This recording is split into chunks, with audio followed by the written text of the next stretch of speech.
miraculous advancement in biotechnology. When misused, it could lead to disastrous outcomes. Given the high risks involved, strict controls are enforced here. Any genetic combinations emerging from restricted experimental stations must undergo rigorous safety checks. Sample 522 has passed the genetic verification.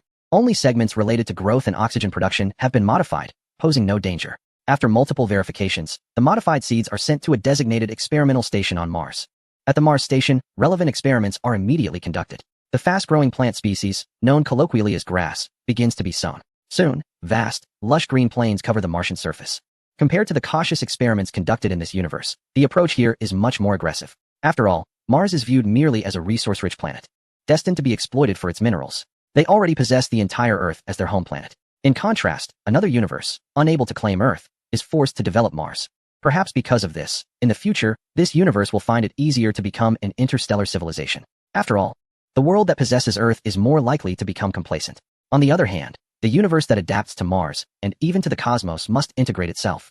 After all, humanity has its limits. Thus, they can only choose to continue evolving or adapting. Sample 522 exhibits excellent growth speed, high carbon dioxide conversion rate, and exceptional sand-fixing capability. It is immediately designated as a candidate species, ready to be transferred to a joint university. The data is quickly transmitted to the underground facilities of the university. Here, Dr. Cyril, busy with his tasks, is thoroughly enjoying the process. He has never been this happy before. The influx of data makes him feel as if he is witnessing the flourishing of biological sciences. Doctor, we have received information from the Mars experimental site that species 522 is an extremely advantageous species, exclaimed a researcher, excitedly uploading the data to Dr. Cyril. Coming back to reality, Cyril quickly browsed through the data and couldn't help but burst into laughter. Great, we have gathered extreme advantage species, including herbs, trees, and algae. The ice comet is in place, and now we just need the artificial sun to be completed. Our transformation plan is about to begin.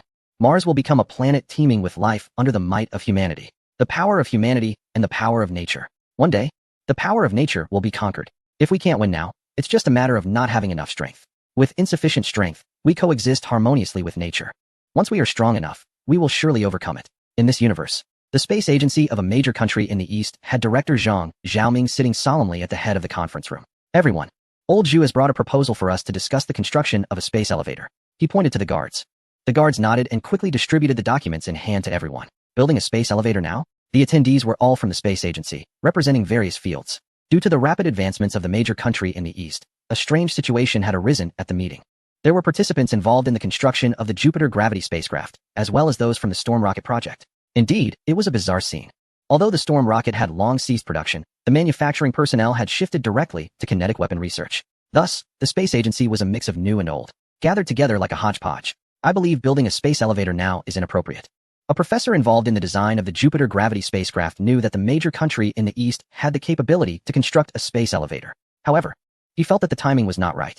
We do not have territory along the equator, and building a space elevator requires a geostationary orbit above the equator. If we build it now, aren't we just benefiting those countries along the equator? The professor opposed the idea. Building a space elevator is not as good as developing a passenger spacecraft like the Jupiter Gravity. After all, with the technology from Tian's Hixing enhancing its structure, it can serve as a mobile space elevator, which is much more efficient. Old Zhou, take a look at the documents first. Don't shoot in the dark. Zhang Xiaoming chuckled. What Old Zhou said does make sense. Now there are mining factories outside the planet, so there's no need to bring raw ore back to Earth. We can refine it and transport the finished ore back to the surface via space ferry. The space ferry uses heavy fusion to burn rocks. The cost is almost comparable to that of a space elevator. Thinking this way, a smile appeared in Zhang Xiaoming's eyes as he looked at Old Zhou and continued. Take a good look at the documents. Could it be that they plan to build the space elevator somewhere other than the equator? Old Zhou raised an eyebrow, thinking, hey, what is Old Zhang really up to? Building a space elevator somewhere other than the equator? I'd rather believe it's on another planet. With a rip, he opened the sealed document bag and pulled out the papers. Old Zhou lowered his head and focused on them, his pupils suddenly narrowing. It was indeed a proposal to build the space elevator on another planet. Wow, the document actually states that a space elevator will be built in synchronous orbit above Mars. Why build it on Mars? What is going on? Lao Zhou suddenly looked up, bewildered. What is happening? Why suddenly rush to Mars to construct a space elevator? Lao Zhang, is there something wrong with this document? Building a space elevator on Mars, what does this mean? I suggest you read the document thoroughly. It clearly explains everything. Zhang Xiaoming smiled faintly and pointed to the document. When he received the news, he was equally shocked. He never expected that the decision had been made to focus development on Mars. They would even specifically equip Mars with a space elevator. Lao Zhou took a deep breath and quickly flipped through the document. Mars Development Plan Draft Space Elevator. Ecological transformation of Mars, a Martian city with over 10 million residents. His eyes widened in disbelief as he looked up at the director. A super city on Mars with over 10 million inhabitants, on the surface. It feels like a dream. Chapter 190. Well, you guys are doing great. Mars is set to become the focal point of future development. This has become an unspoken understanding in this universe. Artificial suns, foil umbrellas, massive icy comets, suitable plants. All of these are progressing in an orderly manner. Once the right moment arrives, when everything is built, the wave of immigration to Mars will commence. To prepare for this, bases on Earth have already begun stockpiling simple biological exoskeleton birthing solutions. After all, when the atmospheric transformation on Mars is complete, how many people will be migrating at once? We need to be ready in advance. With so many people, even mining ships will have to be commandeered to transport immigrants. In orbit around Mars. On the Planetary Ecological Transformation Experimental Ship, numerous scientists are conducting meticulous calculations. The artificial sun will provide sufficient warmth for Mars. A large number of plants and water will significantly reduce Martian dust storms. The locations for city construction must avoid areas of tectonic activity on Mars. At this moment, on the spaceship, in a holographic projection, Mars has already undergone a transformation. The projected Mars has changed drastically. It is no longer the original reddish-brown, but has turned into a vast blue. Indeed, this is the appearance of transformed Mars, resembling Earth with its broad, azure oceans. At the same time, lush vegetation covers the land. Moreover, in the sky, several gigantic artificial suns rotate around Mars. Their intense light ensures that there is no night on Mars. Simultaneously, the entire Mars remains at the most suitable temperature for human survival. This is a miniature version of Earth. It also marks the first step for the nation to become an interstellar civilization. In the future on Mars, there will be numerous factories in orbit. It is located very close to the asteroid belt, providing ample mineral resources. Troops, ships, population increase, production. The era of mass production is coming. In a distant alien world, a superluminal message travels through interstellar space. Finally, the message is intercepted at a watchtower outside a star system. This is the solar system of the alien world, where the control center receives information from the Prometheus, which is relayed to the higher-ups at the Valen Corporation. The Prometheus, that ship looking for some kind of creator? The staff at the control center, upon receiving the message code and seeing the serial number, let out a sneer. For ordinary people, the purpose of the Prometheus is unclear. However, for the military and those in the know, this ship is a joke. Searching for the creators of humanity? When Valen Corporation reported the ship's launch to the military, the general who received the news nearly lost his composure. Creators? Gods. Since humanity ventured beyond the solar system, the military has scoffed at such notions. Who would have thought there are still people who believe in this nonsense? Eventually, this joke spread throughout the entire control center. At this moment, the control personnel, kicking back in their swivel chairs, transmitted the information to Valen Corporation as required, all while harboring disdain. They didn't believe that the Prometheus, relying on a few ancient relics from Earth, could find alien civilizations. Alien intelligent civilizations? The military had traveled hundreds of light years and found nothing. All done. Information successfully forwarded. After completing this task, the control personnel stopped paying attention to the message. What discoveries could a clown ship make? The information was recorded and reached Valen's interstellar mailbox in less than a few minutes. Due to the confidentiality of the message, under the absurd regulations of the alien world, the military had no right to inspect it. Thus, the control center didn't even keep a backup. At Valen Corporation, the chief secretary was busy organizing documents. The big boss claimed to have passed away and then took the air to seek out aliens. Now, all the company matters piled up on his shoulders. What could he do with such a boss? He felt helpless. Who could he reason with? Since the boss was unjust, he could only act unethically. Therefore, during this time, the secretary secretly diverted company resources into his own name. He also colluded with the Tang Valley Corporation to sell some of Valen Corporation's information. After all, with the boss absent, it was better to fill his own pockets. A batch of company equipment was to be phased out, so he sold it at a low price to Tang Valley Corporation. The military once again complained that the Prometheus had not provided navigational information, and every human ship is obligated to provide such information to the control center to ensure basic safety. Ignoring the boss's troubles, the secretary quickly processed the pile of documents and stretched lazily. Ding dong. Suddenly, his personal smart terminal chimed with a notification. Wolf has transferred 200,000 units to you, with a message. Happy cooperation, the equipment is great, huh? A smirk appeared at the corner of his mouth, using the company's equipment to make money for himself. Villain, Vix, you've really done well. Keep looking for your creator god. Search well, search carefully. If you take a few more years to return, I'll truly be rich. By then, I'll take my money and flee with the colonial spaceship. You won't be able to find me at all. Hee hee. Ding dong. Just as the secretary was feeling pleased with himself, suddenly, a message came from the flight control center. The flight control center? The secretary's smile faded, his brows furrowing as he opened the terminal for Valen Corporation. A message from the Prometheus. His heart trembled. He was initially prepared to ignore it. However, knowing that several shareholders would also receive this information, he realized it couldn't be kept under wraps. Reluctantly, he clicked on the message, just as well he opened it. When he did, his jaw dropped in shock. The Prometheus had discovered the remains of an alien spacecraft. and Villand was requesting the company to immediately organize a scientific expedition to assist in the exploration. God, they really made a discovery. His eyes widened in astonishment. They actually succeeded with the help of a few ancient civilization relics, those comical stone tablets, using primitive scribbles to find alien command life. This was truly mind-boggling. After handling my affairs, the shareholders must have received the news. This is a huge discovery. Initially shocked, now the secretary felt only excitement. The hidden value of this news is endless. If they could profit from it, Villand Corporation would advance even further. Considering this, the secretary didn't mind continuing to stay at Villand Corporation. Moreover, thinking about a new batch of executives about to leave, a subtle, unnoticeable glint of green light flashed in his eyes. Great, let them all go. Get out of here. Chapter 191, Flight Control Center, a bunch of idiots. Alien World, Earth Flight Control Center. It's still the same flight controller. Now, he has been on duty for 6 hours, handling the approval of plans with great impatience. The hull of the contract colonial spaceship has been closed. A request for a launch number? Seeing this spaceship that 1T take off for another 4 years now applying for a launch number, the flight controller almost spewed blood. Are they out of their minds? Do the people on this ship have some problem? Applying for a launch number 6 years in advance. Are they afraid they 1T get a spot later? Definitely trying to secure a position, the cunning Omega-6. Only after seeing the location of the habitable planet chosen by the contract colonial spaceship did the flight controller suddenly realize. The crew of the contract is truly clever. Applying for the launch number in advance is just to secure that position. Recently, there haven't been any colonial ships taking off. I checked the records, and the air traffic control personnel grudgingly approved the request from the contract ship. Lucky for those guys. It's becoming increasingly absurd lately. Everyone seems to be applying for takeoff numbers, and then there's that Prometheus ship, which took off forcefully. The air traffic control staff feels that these people are completely disregarding the safety protocols of the region. Now, the various agreements set up to protect the solar system are as good as toilet paper. Anyone can violate them. It's only a matter of time before something goes wrong. I need to find a remote, secluded colony, build a small cabin by the lake, and live out my life peacefully. This air traffic control personnel doesn't want to be killed by some alien virus out of the blue. The solar system isn't without safety agreements.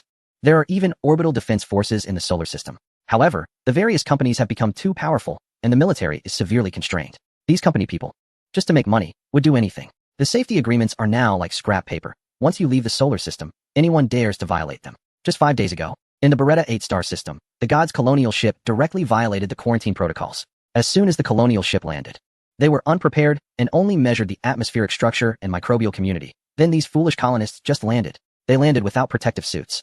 Fortunately, nothing unexpected happened. As a result, the military formally questioned the Verlin Company based on the flight logs. But Verlin Company just brushed off the military, with a major shareholder stating that this was an internal matter for the colonial company, and the military had no right to interfere. Thinking about how these monopolistic companies operate, the air traffic control personnel couldn't help but grimace. Verlin Company is in trouble. Well, once I save enough money, I must take the colonial ship from the Tang Valley Company. At least they still abide by safety agreements. I can't help but complain in my mind about the infiltration of monopolistic companies into the military. The more the air traffic control personnel thought about it, the stronger the urge to escape grew. After working in the air traffic control center for many years, he has seen countless violations. After seeing so much, he feels that the solar system can only be fine at noon because it's bound to go downhill. Thankfully, today, while processing over 2,000 incoming and outgoing messages, there were only a little over 200 violations. Thinking about how everyone today has been unusually compliant. At least they weren't secretly transporting alien biological products to the solar system like before. Plus, with the Prometheus ship being a joke, the air traffic control personnel felt a bit relieved. There are still 2 hours until the end of the shift. He leisurely made himself a cup of coffee and took a gentle sip. Should I watch a movie or play some games when I get back? The entire air traffic control center was harmonious now, preparing for the shift change. Suddenly, the alarms in the air traffic control center were activated. What is happening? He gulped down the hot coffee and looked down at the star map. In the star map, there is a red dot rapidly approaching the edge of the solar system. A spacecraft, without obtaining navigation permission, has directly entered warp mode. How dare they warp within the solar system? The curvature engine, when traveling at superluminal speeds, distorts the surrounding space using energy. During warp, the spacecraft is surrounded by a shield. This shield can also act offensively. If it encounters ordinary spacecraft navigating within the solar system, the distorted space will crush them upon contact. How reckless, disregarding the lives of others. The air traffic control personnel were infuriated. Damn it, it's a ship from that crazy company. At the same time, the military also recognized the problem and immediately issued a notification. Air Traffic Control Center, we have detected a spacecraft warping within the solar system. Attention, immediately evacuate all spacecraft in the flight path. The speed of the ship from that company far exceeds ours. I repeat, we cannot pursue. This is the military's helplessness. It's difficult to use weapons within the solar system. Once outside, their military spacecraft can't catch up either. Damn it, the military still has to clean up after these companies. Motherfucker. The air traffic controller cursed, a warning symbol appearing above his head, and he hurriedly connected the communication. All spacecraft on the CV-236 route, immediately evade, immediately evade. CV-234 route spacecraft, move aside, X, 210, Y, 100420, Z, 254 emergency alert. All spacecraft in this area, leave immediately to avoid collision, Cuvette spacecraft. You have violated the safety navigation regulations, immediately terminate warp, A curved line sliced through half of the solar system, piercing into the distant starry sky. This reckless spacecraft belongs to that company, supporting their scientific research vessel. On board, there are not only shareholders of the company, but also a large number of scientists. Upon hearing that they had discovered extraterrestrial intelligent life, these scientists rushed on board, filling the spacecraft. On board, Swick lay in the sleep pod, ignoring the warnings from the air traffic control center. It's just a trivial safety navigation protocol. Once they bring the research results of the extraterrestrial intelligent life back to Earth and operate it a bit, won't this small matter be resolved? By then, with advanced technology in hand, the military? Just watchdogs. Swick smirked and decisively ordered, Cuvette spacecraft, all personnel enter immediate sleep mode. We will maintain the fastest warp speed. Mom, remember to shake off the watchdogs following us. The order was given, and after leaving the solar system, the spacecraft would proceed with its operation. The artificial intelligence, with its mechanical voice, echoed, acknowledged. Swick nodded in satisfaction and then entered sleep mode. Meanwhile, the Cuvette spacecraft unleashed all its speed, with the constantly distorting conical space enveloping it as it raced forward. LV-233, they are coming. Chapter 192, tired. Let it be destruction. The company is absolutely out of its mind. The Earth Flight Control Center staff was nearly driven to madness. That last Prometheus ship didn't even get a launch number, and it was fine sneaking to the edge of the solar system before initiating its jump. But damn it, who would have thought this company, so used to being arrogant, would directly initiate a jump in the orbit of Uranus this time? Between the orbit of Uranus and the Kuiper Belt, there were at least 100 ships just in its flight path. Damn it. After struggling to get all the ships to avoid it, this stubborn fool actually accelerated again. Going this fast, are they rushing to their doom? Cursing under his breath, a flight controller slammed his fist on the desk in front of him. That company, damn it, a bunch of lunatics. The air traffic control center was now completely chaotic. The airspace was cleared, and the military decisively entered jump mode, beginning to pursue the company's ships. The result was extremely embarrassing. The military's ships couldn't catch up to the Cuvette ship from the company. This company remains the leading firm in superluminal engines. Even the military's engines were supplied by them. The Cuvette was equipped with the latest model of engine. Embarrassing, truly embarrassing. It was infuriating, being humiliated by a monopolistic company. Oh, that company has bribed a third of the military's top brass. Well, that's fine. When they return, they will definitely be given a stern talking to. They must not do this again. In this universe, at the Western Mountain Base, in the underground section, in a huge assembly workshop, a group of researchers looked at the debris scattered all over the floor, their faces filled with despair. This disinfection room was piled high with the engines of the engineering clan's ships. Yes, the one that was dismantled but couldn't be reassembled, the superluminal engine. I think this part should match with this part. We clearly filmed every step while disassembling, so why can't we get them to fit? Oh, I'm going crazy. These two parts were clearly designed to fit together, so why don't they match? It wasn't just the scientists of this universe. Scientists from the 9 continents world also wore serious expressions.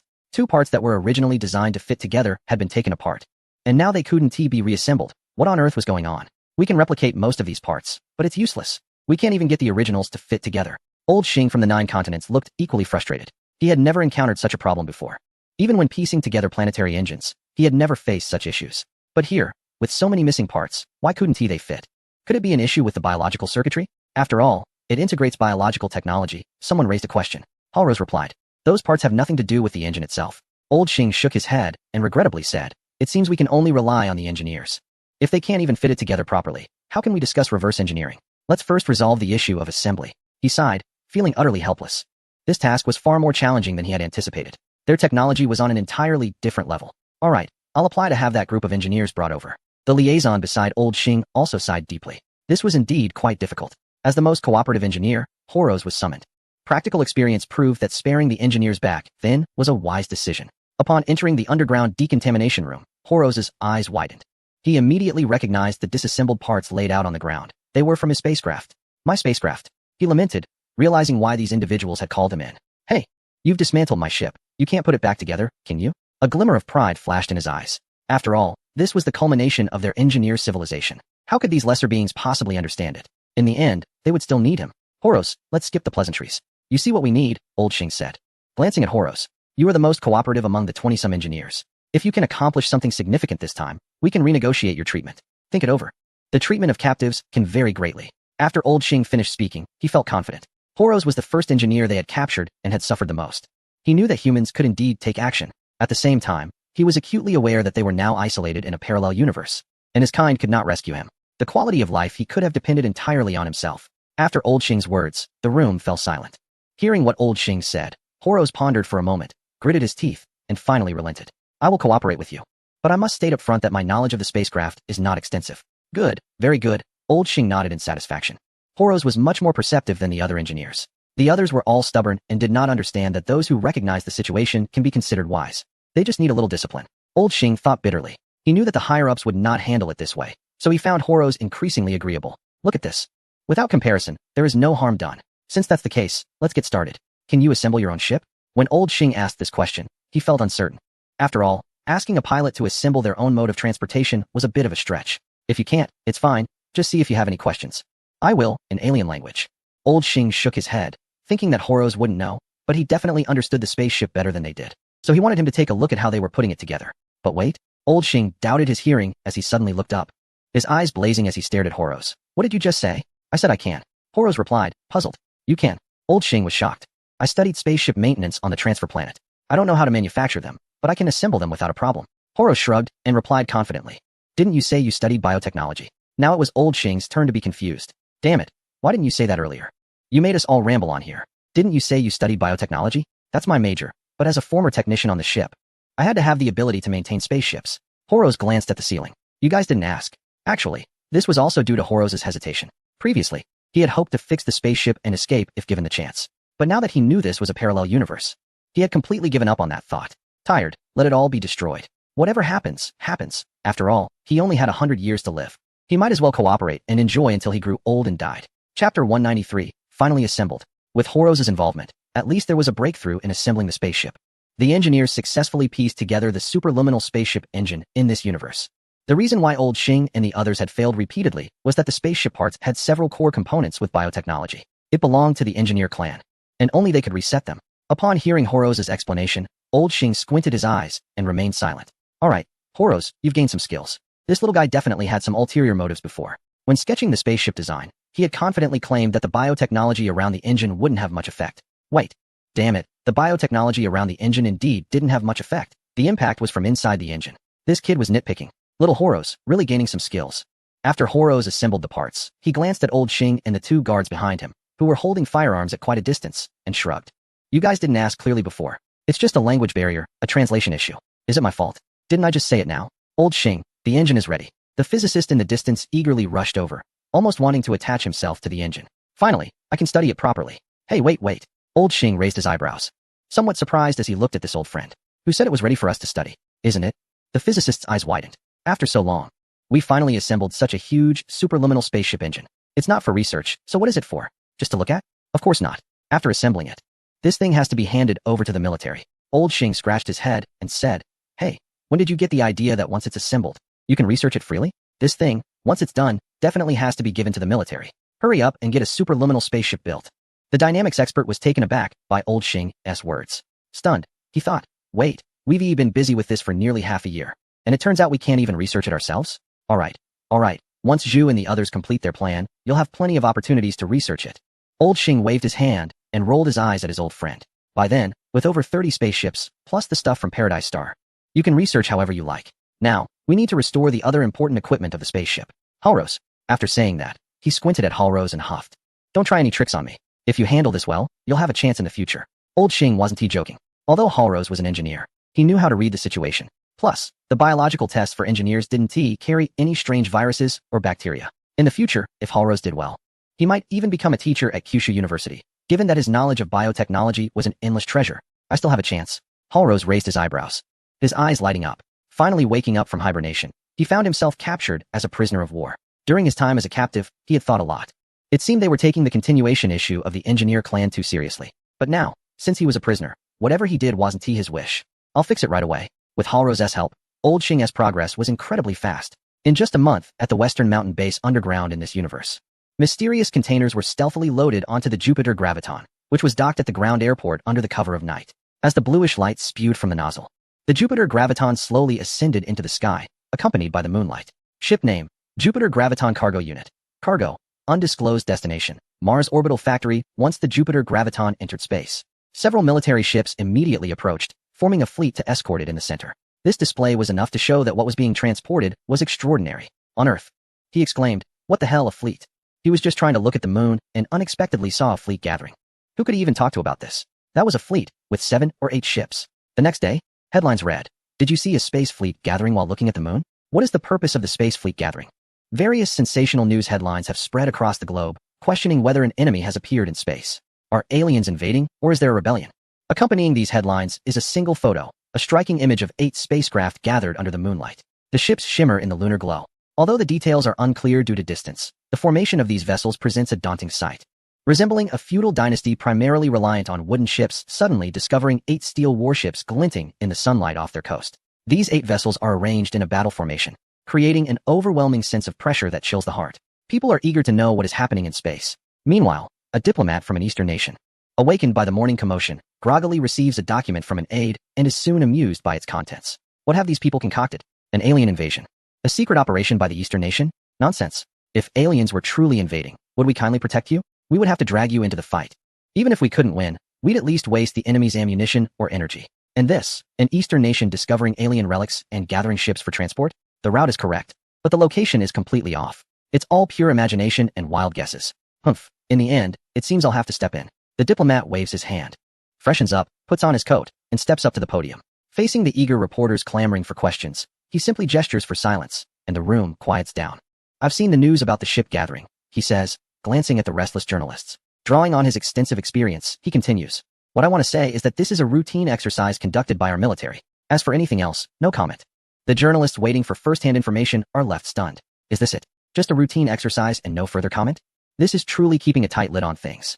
Diplomat, what did you expect? Am I really going to tell you what we're up to? On the LV-233 planet in the alien world, the Prometheus remains docked in its original location. However, out of caution, a number of items have been hidden in the distant valleys: high-energy laser weapons, electromagnetic cannons, plasma guns, whatever weapons exist in this universe, and the 9 provinces are laid out here. The firepower is more than enough to deal with one or several unprepared spacecraft.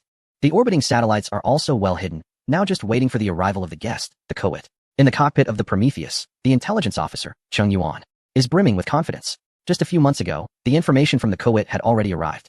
After receiving the information from the Prometheus spacecraft, the headquarters of the Villander Company took it very seriously and immediately dispatched the Covet spacecraft.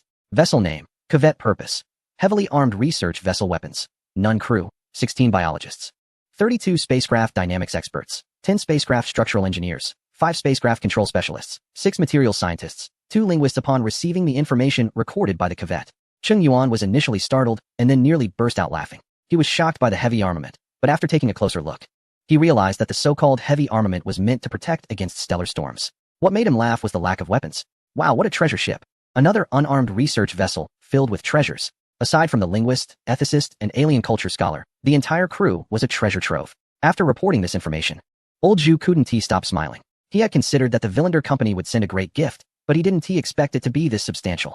It was simply astonishing. Currently, on planet LV-233, the only spacecraft wreck being dismantled had been uncovered and disguised. They were just waiting for the Covet to arrive, and then, they would catch them all. No, that's not right. It shouldn't sound like a villain. They should say that they would invite the crew of the Covet out. Invite them properly. Captain, according to Covet's signal, they are already very close to our position. The intelligence officer assessed. The other side seemed to be slowing down. What does the lens say? Since the Covet would definitely be checking the ionosphere of planet LV-233, they had disguised themselves. For communication, they were using laser communication. The lens reported observing a contraction of light outside the star system, which should be the curvature trail of the Covet. The contraction amplitude was decreasing, indicating that they were slowing down. Confirming there is only one spacecraft? The trail shows only one. The Covet had reached the outer star system. Chung Yuan took a deep breath, gripping his hands tightly. It was here. The day had finally come. Have the Prometheus send a message to inform the Covet of our location and ask them to land nearby. Understood, sending the message now. Waiting for their reply. On the Prometheus, a message was quickly sent out to the outer star system. After the transmission was completed, all laser communications on the planet remained silent. About 15 minutes later, the Covet replied, "We have received the location information and are slowing down. The spacecraft is carrying supplies for you. P.S. Vix, you did well." Upon receiving the message, everyone on planet LV-233 immediately locked onto the Covet's location, confirming that the target was only one spacecraft. Now at the edge of the star system, the targeting system had already been calibrated. Already calibrated. Good. Qing Yuan took a deep breath. After fishing for so long, it was finally time to reel in the catch. On the Kuwait. As it has reached the target star system, the hibernation program has been shut down. Captain Swick stands on the command platform, observing the complex star system in the holographic projection. Here, there are remnants of an extraterrestrial intelligent civilization. Moreover, there are remnants of spacecraft. This will bring enormous benefits to the company and its shareholders. Inconceivable profits. Does the Prometheus have any information? They should have picked up our trajectory by now. Not yet.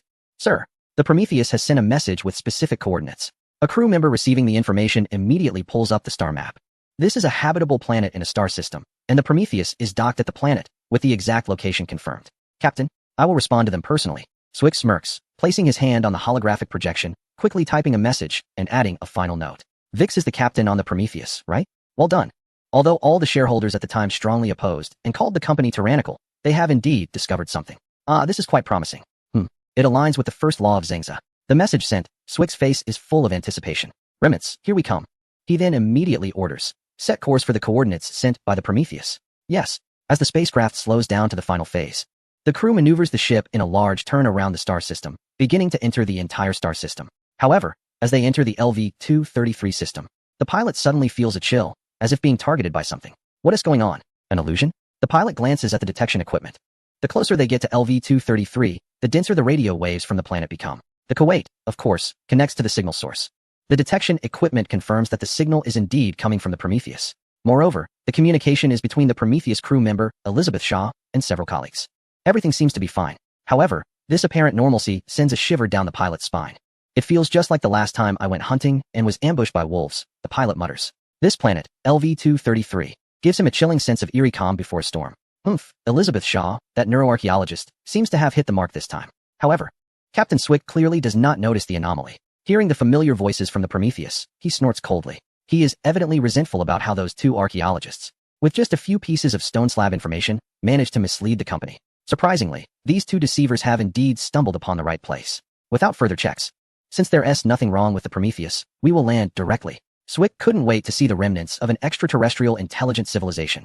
The pilot took a deep breath, suppressing the excitement in his heart, and pressed the button for orbital descent. The spacecraft plunged headlong into LV-233 without hesitation. Chapter 195. That day, the muzzle was only a few centimeters away from me. The Cuvette spacecraft was a heavily fortified research vessel. Being heavily fortified, it was larger and structurally stronger. So, even though it appeared to be several times bigger than the Prometheus, it was still able to land directly on the LV-233. The entire spacecraft resembled a long shuttle. If it had been streamlined in full, it would have been extremely aesthetically pleasing. However, what was quite distressing was that this spacecraft had several engine nozzles sticking out beneath its sleek surface. It was an eyesore, truly an eyesore. This was simply blasphemy. It should either have the rugged beauty of heavy industrial machinery or the sleek beauty of minimalist sci-fi. But the Cuvette had the minimalist exterior with heavy industrial engines. Hiding among the mountains, Qing Yuan, using an optical telescope, felt goosebumps rise. What a garbage spacecraft. Oh, my bad habit. Another reason to take this spacecraft down. I must get rid of those nozzles. Who cares about aesthetics? It's hideously ugly. The people on the Cuvette had no idea this was a trap. At that moment, they looked at the Prometheus parked in the middle of the canyon, and not far away, a half-excavated relic, with everyone's eyes shining brightly. The relic was supposed to resemble a hill or a pyramid structure. But now, half-excavated, it revealed its mechanical structure. Swick leaned closer to the glass window, and, through the equipment, clearly saw the inner mechanics. It was indeed a spacecraft. Beside him, a spacecraft manufacturing expert from Villain suddenly exclaimed. Although the exterior looked strange, he was sure he wasn't mistaken. The internal principles were the same. It was a gravity manipulator used for steering at superluminal speeds. After speaking, the expert's breath became rough. It was indeed a spacecraft from an extraterrestrial intelligent civilization. The exterior and internal piping layout were completely different from that of humans. Initially, he had some doubts. But upon seeing the object with his own eyes, the expert was thrilled. This trip was worth it. Swick listened to the expert's words, exhaled, and felt his lips almost curling back to his neck. Wealth, reputation, and status were beckoning to him. This was not ordinary wealth, reputation, and status. This was something celebrated by all humanity, something that could endure through time and be written into history. They say lust can cloud judgment, but sometimes, wealth can do the same. Swick thought of those three things calling out to him, and immediately ordered the pilot to control the spacecraft to land right beside the Prometheus. Vix, I must say, you've done an excellent job with this matter. The spacecraft slowly descended in altitude, reaching a high altitude next to the Prometheus. Swick couldn't help but initiate communication. He should have stood by Vix's side from the beginning and shouldn't have opposed it so vehemently. But it's not too late now. I'm glad you made it here so quickly, came Vix's voice from the communicator. However, her tone sounded a bit strange. Wasn't she usually as cold as a synthetic being? Why did her tone today seem a bit off? Swick frowned. He assumed it was because their supplies were running low, which was why she sounded odd. On the Prometheus. In the cockpit, Vix stood at the command console, responding to Swick with a hint of helplessness. She had to be pragmatic. Now, her spacecraft's control systems had been completely overhauled. If she didn't adapt, who knew what would happen? As for Swick, ever since he decided to embark on this journey, his fate was sealed. She had indeed just mocked him. This guy had opposed the mission from the start, but when there was profit to be made, he rushed over faster than anyone else. Now he was hurrying to his doom. After teasing Swick, Vix continued according to Cheng Yuan's instructions. Swick, come down quickly. Our supplies are not plentiful, and we've cleared the dangers at the spacecraft ruins, so you can go take a look directly. Got it. I'll check out the Creator's ship, Swick replied with a grin. The Creator? Didn't he believe in that? No, he did believe in the Creator, in his eyes. The Creator was the green-backed currency. At this moment, the Cuvette spacecraft's engines activated, and with the help of retro thrust, it slowly landed on the ground. The moment it touched down, the rear hatch opened immediately. The impatient Cuvette led the team, dressed in space suits and driving armored vehicles similar to the Prometheus, charging towards the spacecraft ruins. As for supplying the Prometheus, they were already here. Supplies could be replenished at any time, but seeing the ruins was the top priority. Swick led the charge, riding a cool-looking two-wheeled motorcycle straight towards the ruins. The ruins were the key to him becoming a significant figure among humanity. Kicking up dust and mud, he halted in front of the shattered ruins, leaped off his vehicle, and with a flick of his hand, asked, "Am I cool or what?" Snap. Then he froze in place, because a black steel gun was pressed against the glass of his helmet. Out of a dark corner of the ruins, a gun had suddenly appeared. Staring at the dark muzzle, Swick was bewildered. What was going on? Just a second ago, he was full of bravado, but now he hurriedly raised both hands in a French salute, his voice trembling. Vix, you said there was no danger here, right? In front of him, the dark muzzle of a gun was pressed against his head. A humanoid figure dressed in a pitch-black exoskeleton and wearing dark glasses, obscuring its face, stood silently, matching his build. The silence made him even more hesitant to move. Meanwhile, several armored vehicles behind him were also forced to stop. The scientists inside the vehicles were bewildered to discover that a van had suddenly emerged from the wreckage of the spaceship. Don't move. Take out the keys. Hurry, Team A. Seize the opportunity to infiltrate the Kuwait. They had already entered the airlock and were accessing data. The Kuwait had an advanced artificial intelligence system, making it impossible to breach the spaceship's defense systems. Referencing the Prometheus spaceship, they were attempting a physical attack on the Kuwait, which had genuine artificial intelligence. Controlling this spaceship would undoubtedly be much more challenging than the Prometheus. Only the assault team with quantum key communication remained, as the data hacking was unsuccessful, and they had to increase their efforts. The top hackers often employed the simplest methods, what you might think of as hackers can't penetrate systems. They capture low-level targets through their skills, and then use advanced techniques to breach networks. In reality, hackers who lack power can't do much, while those with influence would just blow up the servers. Chapter 196. The Old Habitual Offender. On the Kuwait scientific vessel, there was the most advanced artificial intelligence system known as MOM. As an advanced AI, it detected the intrusion immediately and decisively sealed the airlock. It could not allow intruders into the ship's interior. MOM sensed the intruders and prepared to sanitize the airlock with high temperatures, issuing a high-temperature warning. In response, MOM had its countermeasures ready. It directly sealed the Kuwait's airlock doors, closing them and igniting flames. The high temperatures, reaching thousands of degrees, would ensure that all intruders perished. Almost instantly, the airlock doors began to close. The intrusion was failing. At the same time, inside the cabin, the assault team was also attempting to breach the Kuwait. MOM assessed their efforts and laughed. Such weak technology, and they think they can hack into my AI? With this level of data technology, their weapons are probably still using gunpowder. Since they can't penetrate my hull, let them turn to ashes in the flames. The airlock doors were about to close. Once they did, these intruders would surely die. Even if the high temperatures didn't kill them, they would suffocate. Their last chance to escape through hacking had vanished. The intruders were about to be eliminated. However, while the spaceship focused on suffocating the intruders, MOM, based on the hacking data, misjudged the intruders' weapon levels, leading them into a dead end. For ordinary civilizations, such a judgment could work. But this was a different universe. A civilization that relied on scavenging and reverse engineering for its advanced technology. Although I can't hack into data technology, it doesn't matter. It's all the same. Assembly of the electromagnetic cannon, 1 round loaded. The squad leader noticed the airlock door was about to close and knew that artificial intelligence must have its means. Without any hesitation, he gave the order. Subsequently, the gunner directly pulled out a 150mm tube from behind a teammate. Then, from another teammate's back, he retrieved a tungsten alloy armor-piercing round with graphite and tail fins. With a tungsten head and an inner graphite explosion, it was ready to fire. One shot aimed at the server would force it to shut down. Since hacking the AI was not an option, they had to take a more direct approach and cut the power. With a round prepared, they aimed at the target and fired. Bang! The gunner, skilled in his actions, held the barrel steady, positioned it, and immediately loaded the shell to fire. A loud bang echoed as the 150mm electromagnetic cannon's metallic projectile left a massive concave hole on the upper deck of the airlock of the vessel. Due to the immense kinetic energy, the entire area around the hole was melted, now a deep crimson. The projectile exited the cannon and almost instantly pierced through the entire ship. As always, no one would armor the spacecraft's cabin. A wide gaping hole extended from the airlock, passing through the entire vessel, and in one of the engine rooms, the projectile flew out of the graphite, almost instantly disrupting all communication services on the ship. This single shot took out both the server and communication systems. Inside the cabin, the pilot was dumbfounded. What on earth was happening? They had just disembarked the ship. First, the captain and the scientific team were attacked, and they heard over the radio that someone had been captured. Then, the onboard AI suddenly activated, starting high-temperature disinfection of the airlock. Suddenly, there was another loud explosion. The entire cockpit's screens flickered, and the ship's self-diagnostic system indicated that the vessel had sustained a cannon attack with a nearly through-and-through cavity. The ship's AI system was directly destroyed. Not good. The airlock door was compromised. Intruders had boarded. On the ship, some brave individuals pulled out their sidearms, while others trembled in fear, and some, in despair, slumped in their seats. The weapons they carried could easily penetrate the ship. Most of them had already lost hope. Especially those in despair and fear quietly shifted away from the armed individuals. They were afraid that those people might explode and splatter them with debris. This assault to seize the vessel had no suspense. From the moment the ship departed, the outcome had already been determined.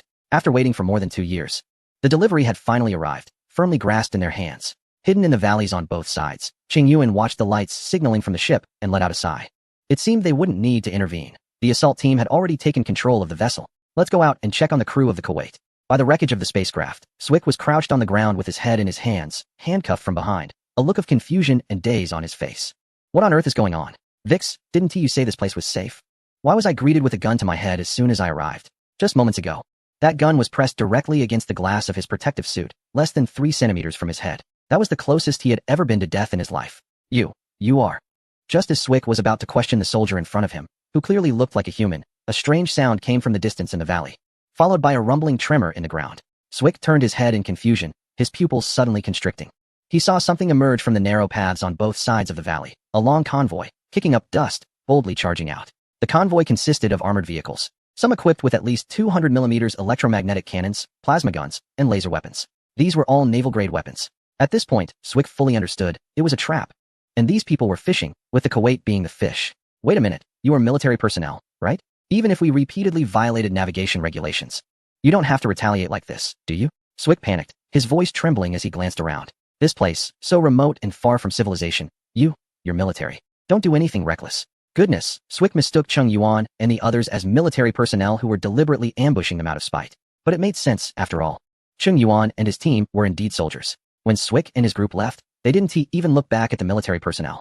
If he could make such an assumption, it was truly deserved. Isn't this just asking for trouble? If Qing Yuan and his team were military from another world, they would have long taken action against the villain company regarding security issues, which had continuously violated regulations. Chapter 197. The excuse to convince oneself. The Kuwait had been captured within half an hour of landing, along with its crew. Swick was taken away in despair. What is happening? Fix you. As he was being led away, he caught sight of Vix. A roar filled with anger from being deceived escaped his lips. But as he turned, he saw soldiers escorting Vix on both sides. All right, Swick softened. It was all a trap. He clenched his fists, wishing he could punch himself. He regretted it, truly regretted it. It shouldn't have been like this. They were too reckless. Move. The soldiers escorting him urged. Swick, along with many scientists from the spacecraft, was led into the Prometheus. Why go to the Prometheus? Swick was puzzled. Was there something hidden on that ship? What's going on? There shouldn't be any incinerators on the Prometheus, right? No way. If they want to kill us, look at that machine gun. Just pull the trigger. And we'd be turned into minced meat. This is gunpowder weaponry, quite old-fashioned. Old-fashioned or not, they can still kill us with it. So why are we being taken to the Prometheus? A group of scientists, their heads hanging low, but their eyes are not so honest. They are watching the soldiers escorting them, and a few elderly men standing close together start to whisper and analyze the situation. In the end, they arrive at a credible conclusion. Their leader must be on the Prometheus. That is, the boss might be on the ship. The crowd is escorted to the airlock, where a captain stands with several soldiers, looking pleased as he gazes at the captives. A large number of spaceship experts. This is great. Just what they need. Meanwhile, some in the crowd are secretly observing the captain. Although they don't understand the military system of this universe, they quickly discern that the captain is the boss here. All right, let us take them directly to the designated area. They will be received there. The captain waves his hand. There are plenty of scientists here, so sending them straight to the designated area will be fine. They want to be able to escape. Yes. The soldiers comply and move forward to open the door of the backup airlock. At this moment, the scientists who were observing closely are now fixated on the captain. Seeing him speak in strange language and the soldiers moving, they nervously turn to look at the soldiers. They are genuinely scared. What if they are being taken to the airlock to be killed? It's not impossible, right? However, as they focus on the soldiers, they see one of them step forward and open the backup airlock door of the Prometheus. Among them, Tanier, who had participated in designing the Prometheus, raises an eyebrow. What does this mean? He is very familiar with the structure of the Prometheus. The backup airlock is merely a safety measure, and it should connect to something else. Tanier gasps in shock, his face displaying confusion. What is this? It looks like a wormhole. How could there be a wormhole on the Prometheus? This is impossible. Am I already dead? Am I in the world of the deceased? An artwork. This is a perfect piece of art. Including Tanier, all the scientists present are taken aback. Because when the airlock door opens, it reveals a dark spherical object. The sphere is continuously rotating outward. The space seems to be pulsating. And there are specks of starlight on it, looking extremely mysterious. The scientists, who have already mastered the transition technology, can tell at a glance that this is something similar to a wormhole. The escorting soldier, speaking in broken English, gives no explanation and pushes them to go inside. We're supposed to go in. Tanier's eyes widen.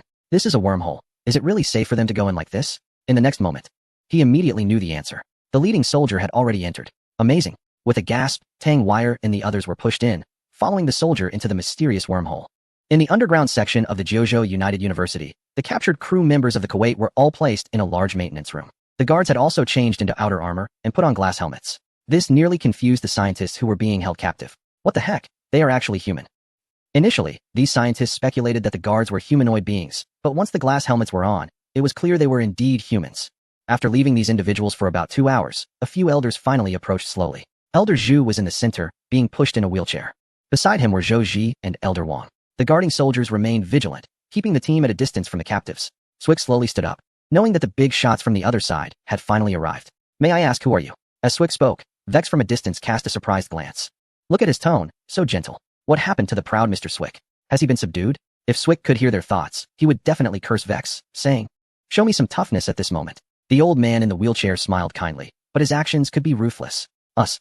Elder Zhu chuckled and waved for the soldiers to activate the holographic projection. We are a group of travelers, and of course, we have matters to discuss. After saying this, he remained still, allowing the soldier beside him to begin the operation. Upon hearing these words, Swick's expression soured, looking extremely unpleasant. If he understood Chinese, he would definitely shout internally, "Write the word please 100 times. The holographic projection activated, revealing not any top-secret images, but rather how this universe communicates with the worlds of the Wandering Earth, Resident Evil, and Alien through spatial gates. Passing through the spatial gate, a complete Wandering Earth world filled with planetary engines appeared. Passing through another spatial gate, a complete Resident Evil world filled with zombies emerged. The visuals were colorful, but the message was very clear. This universe can traverse various parallel universes through spatial gates. The scientists present immediately widened their eyes, their entire bodies trembling with excitement. Parallel universes, with even more vibrant technology. Some scientists who had not formed families on Earth were ready to betray on the spot. However, before that, they had only one concern. Were Elder Zhu and the others truly human? If they are human, seeing the spatial gate, witnessing the Wandering Earth being pushed, and observing the world of Resident Evil that could turn people into monsters. Among them, some scientists were willing to defect on the spot.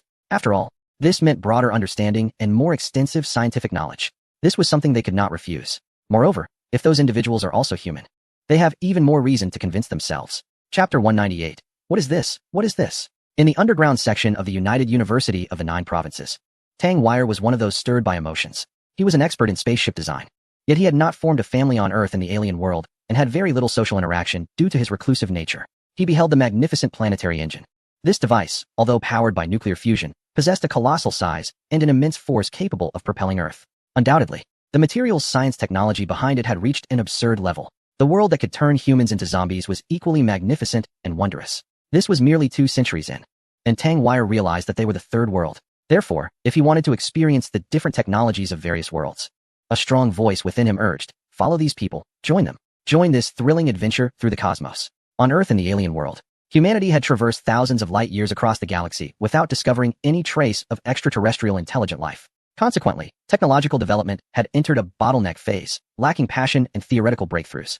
Tang Wire, who had experienced the explosive era of science, felt a deep sense of regret. He constantly reminisced about the years documented in textbooks from 2030.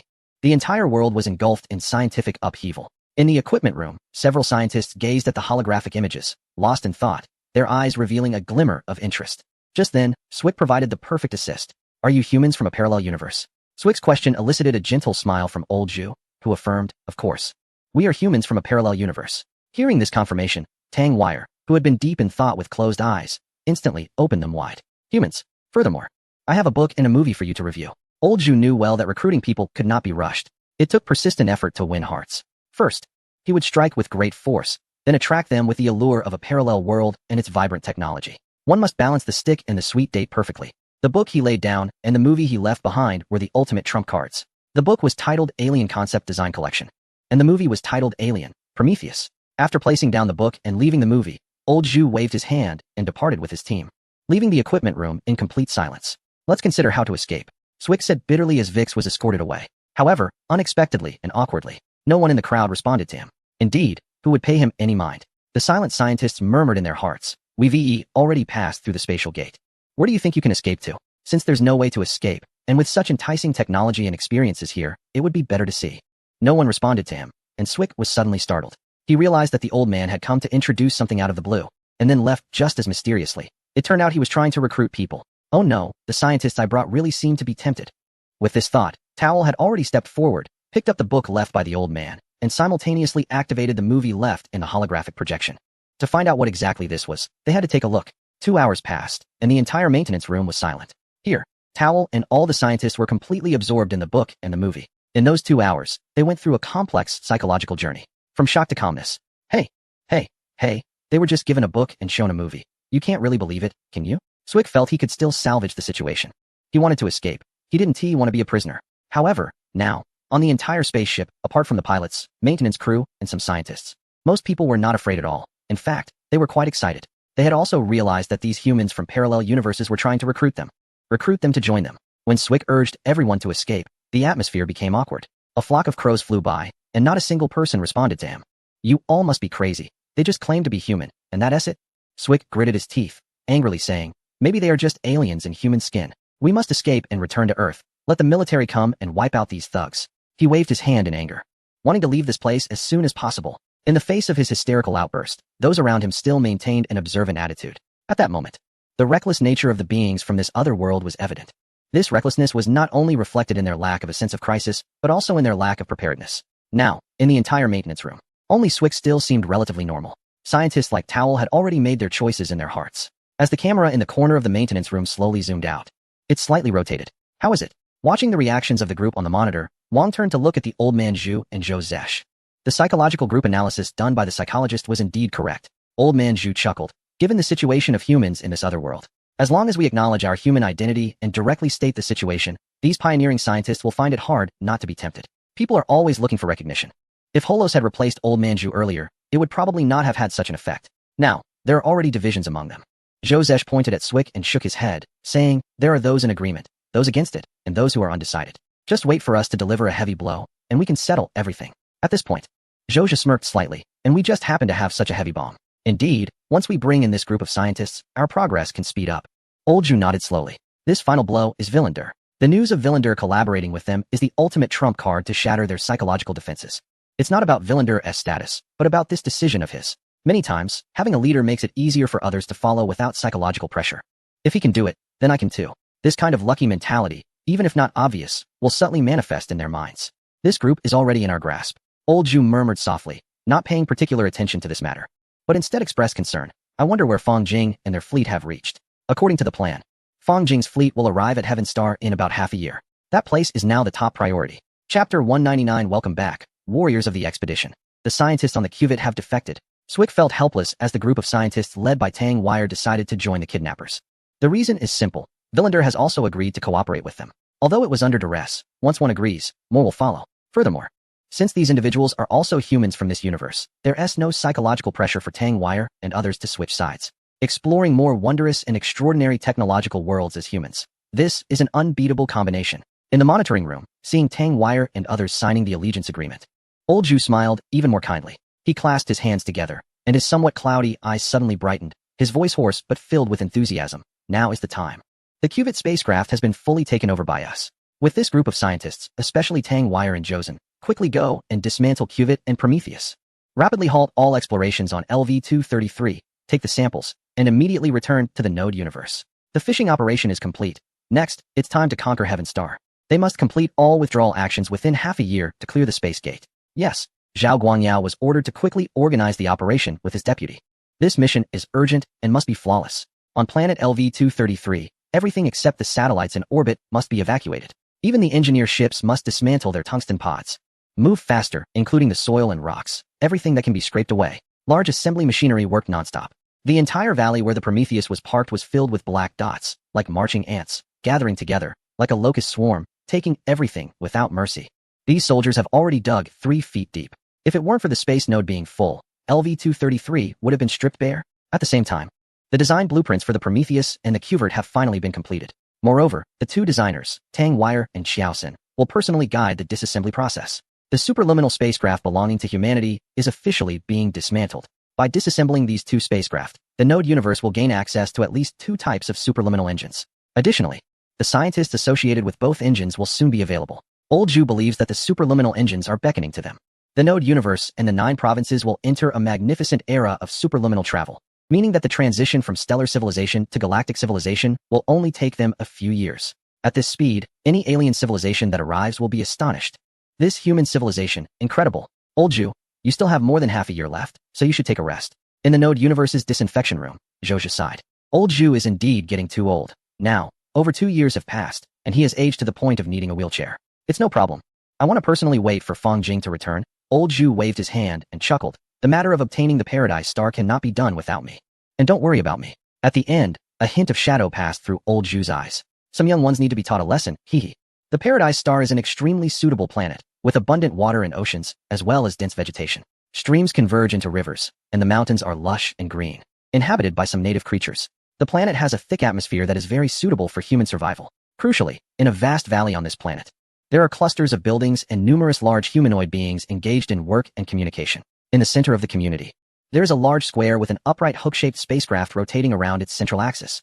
This is the settlement of the engineer clan of Paradise Star. Suddenly, the central hook-shaped spacecraft emitted a mysterious low hum. The sound was reminiscent of ancient deities whispering, instilling a sense of awe. Are our warriors back? The fleet that once set out has finally returned. The mothership has reacted, which means the fleet has at least entered the stellar system. With Deacon on board, we can finally leave this damned place. The engineers left on Paradise Star felt puzzled upon hearing the low hum, but the elders who understood its meaning were overjoyed. After 2,000 years since the fleet's departure, only some engineers remain in dormancy. The others are inferior beings, the descendants produced by the revived engineers. They are unaware of the fleet's situation, but now, hearing the explanations from the awakened elders, they are filled with anticipation. The fleet has returned, and they will no longer be trapped on this wretched planet. They can follow the fleet to explore the vast starry sky. The mothership is sounding its horn. Let's go and pay homage. The engineer clan is a dwindling group. The purpose of Deacon is their relentless pursuit of creating black water and conducting biological research. He is their ancestor, and also their deity. This fleet that has set out is on a mission to eradicate a group of failed experiments that produced Deacon. A throng of engineers emerges from their gathering place, following the low hum of the mothership, and begins to assemble in the central square, where everyone congregates in this vast space. It is a sea of black, a magnificent sight. They raise their heads high, draped in linen robes, their eyes filled with hope. The fleet has returned. Their heroic explorers are back. Even though 2,000 Earth years have passed and several generations have changed, the elders have not forgotten. They remember it clearly. The return of the fleet marks the beginning of their new experiment. As long as they can create Deacon, the engineer clan will continue, and their lineage will once again flourish in this vast universe. Create Deacon.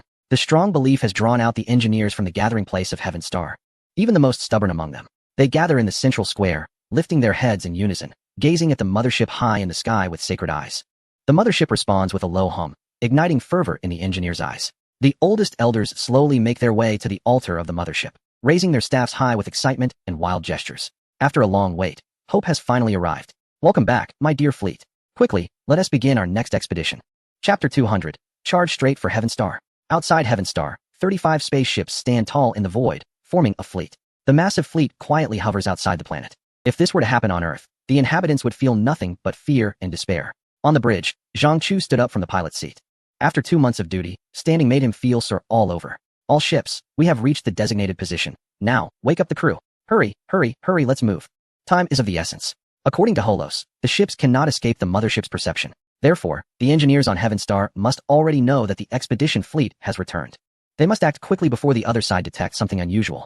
Quick! Zhang Chu commanded the entire fleet while rushing to the sleep chamber. Rows of sleeping pods, resembling cocoons, were all awakened by him. His ultimate target was the most securely protected inner sleep pod. He pressed the button, and the sleep pod slowly released air. The protective shell opened, and Fang Jing was groggily awakened. Colonel Fang Jing, we have arrived. Please transmit back to the Node universe immediately as permission requirements. Time is urgent. Zhang Chu pulled the awakened Zhou Yuan over and quickly returned. In the distance, the alert soldiers had already started to line up. A team of 12 was in position, immediately checking the weapon systems. The second team was ready, quickly loading weapons and preparing for deployment. The third team was conducting physical checks on all crew members. The entire cabin became bustling in an instant. The rehearsed operations were ingrained in these soldiers' muscle memory. As soon as they awoke, the massive fleet war machine began to operate continuously according to the pre-rehearsed plan. The effects of the medication in Fang Jing's body gradually faded. And he also woke up. We've arrived. Feeling excited, he immediately turned to Zhou Yuan and said, I'm heading back to the Node universe. Time was pressing. And Zhou Yuan also woke up, promptly securing Fang Jing's safety belt. Then, with a whoosh, Fang Jing disappeared from his spot. In this universe, underground at the Shishan base, the evacuation from the alien world LV-233 had been completed. All spaceships and relics had been relocated to the Jiuzhou United University. Now, the entire 237 project system was anxiously waiting for Fang Jing's transmission. In the monitoring room, Zhao Guangyao had been on guard for several months. The No. 4 standby decontamination room was the designated location for Fang Jing's appearance. According to the speed of the engineer race's spaceship, they should have arrived near the Paradise Star by now. Zhou adjusted the holographic projection in front of him, spreading his hands to maximize the view. This was a copied star map of the engineer race, and at this moment, Paradise Star was positioned right in the center. That's right. It should be in the next few days. Zhao Guangyao was very confident in Zhang Chu and Fang Jing. They would surely complete their mission safely in the alien world. Yes, Old Wang nodded affirmatively. He also believed that Fang Jing and the others had saved their world. The miracles they created were already numerous. Adding one more wouldn't be a problem at all. Beep beep beep. Just then, at that moment, a harsh buzzing sound erupted from the monitoring of the No. 4 decontamination room. Old Wang's eyes lit up with excitement. Fang Jing was back. Zhao Guangyao stood up excitedly and immediately switched to the footage. In the No. 4 decontamination room, a familiar figure suddenly appeared. Old Zhu, Brother Zhao, has the evacuation from LV-233 been completed? Fang Jing asked straightforwardly, without any hesitation. Yes, it's all cleared. Zhao Guangyao sighed in relief and continued. You can retract the spatial gate directly now. All right. I will retract the spatial gate and await good news from our side. Fang Jing quickly left the decontamination room and headed towards the No. 3 decontamination room where the spatial gate to the alien world was located. After retracting the spatial gate, without any hesitation, Fang Jing vanished from the spot and returned to the fleet. As soon as he appeared, Zhou Yuan grabbed him and headed towards the equipment room. We need to put on the heavy cavalry armor immediately. We are about to attempt entering the orbit of Paradise Star. For safety, both of them donned the heavy cavalry armor. At this moment, in the flagship's cockpit, Zhang Chu took a deep breath and struggled to give the order. Assault ship, prepare. Was there no defensive force on Paradise Star? Horace said so, and other engineers echoed him. However, those in the think tank were not easily convinced. Some necessary tests had to be conducted. Thus, this scene unfolded. A Type C spacecraft was to serve as the vanguard and attempt contact. The assault ship was ready. Zhang Chu, your voice sounds hesitant, teased Captain Chen Mian of the assault ship, with a hint of disdain. Be careful and prepare to launch. On the other end of the communication, Zhang Chu's voice sounded a bit heavy. As the assault ship, they would be the first to probe. Although in the original story, David casually flew into Paradise Star, who could guarantee it would be the same? Therefore, the assault ship faced significant risks. Chen Mian scoffed at the danger. When he was a paratrooper, he once landed and had a branch pierce his rib. What dangers had he not seen? Death was only a trivial matter. Dying for the country was the highest honor for him. Since joining the Shishan base and the 237 plan, they had been ready at any moment. Looking at the magnificent Paradise Star, resembling a mold of Earth, Chen Mian grinned and turned to see the supporting intelligence officer and munitions officer in the distance, as well as the many soldiers securing themselves in the passage. Their expressions were resolute, their gazes unwavering. At that moment, Chen Mian recalled a song and a particular lyric. You don't need to know me, I don't yearn for your acknowledgement, I blend my youth into. The melodious tune echoed in his mind, and Chen Mian let out a hearty laugh, looking at the crew. Comrades, are you afraid? Captain, give the order. If we're afraid, would we be on this assault ship with you? Exactly. If we were afraid, why would I have requested a transfer from logistics? Not afraid, give the order.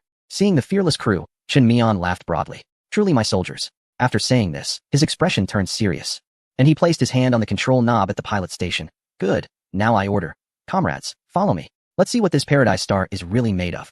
In the fleet, the outermost ship, the assault ship, suddenly accelerated, gradually breaking away from the formation. They would serve as the vanguard, heading straight for Paradise Star. Regardless of the dangers or challenges, they would pave the way for the fleet. Charge, charge, charge. Chapter 201. It rained on Paradise Star. The dark green Type C ship broke away from the main force, boldly heading towards Paradise Star, just like in the original story. They had to do this. Releasing homemade drones could indeed trigger the defensive systems of Paradise Star, which would pose even greater risks. The spacecraft was entering the orbit of Paradise Star, and communication was silent. Zhang Chu reported to the entire fleet. keeping a close watch on the situation of the assault ship displayed in the holographic projection. The assault ship conducted a brief jump acceleration at low speed and then quickly decelerated.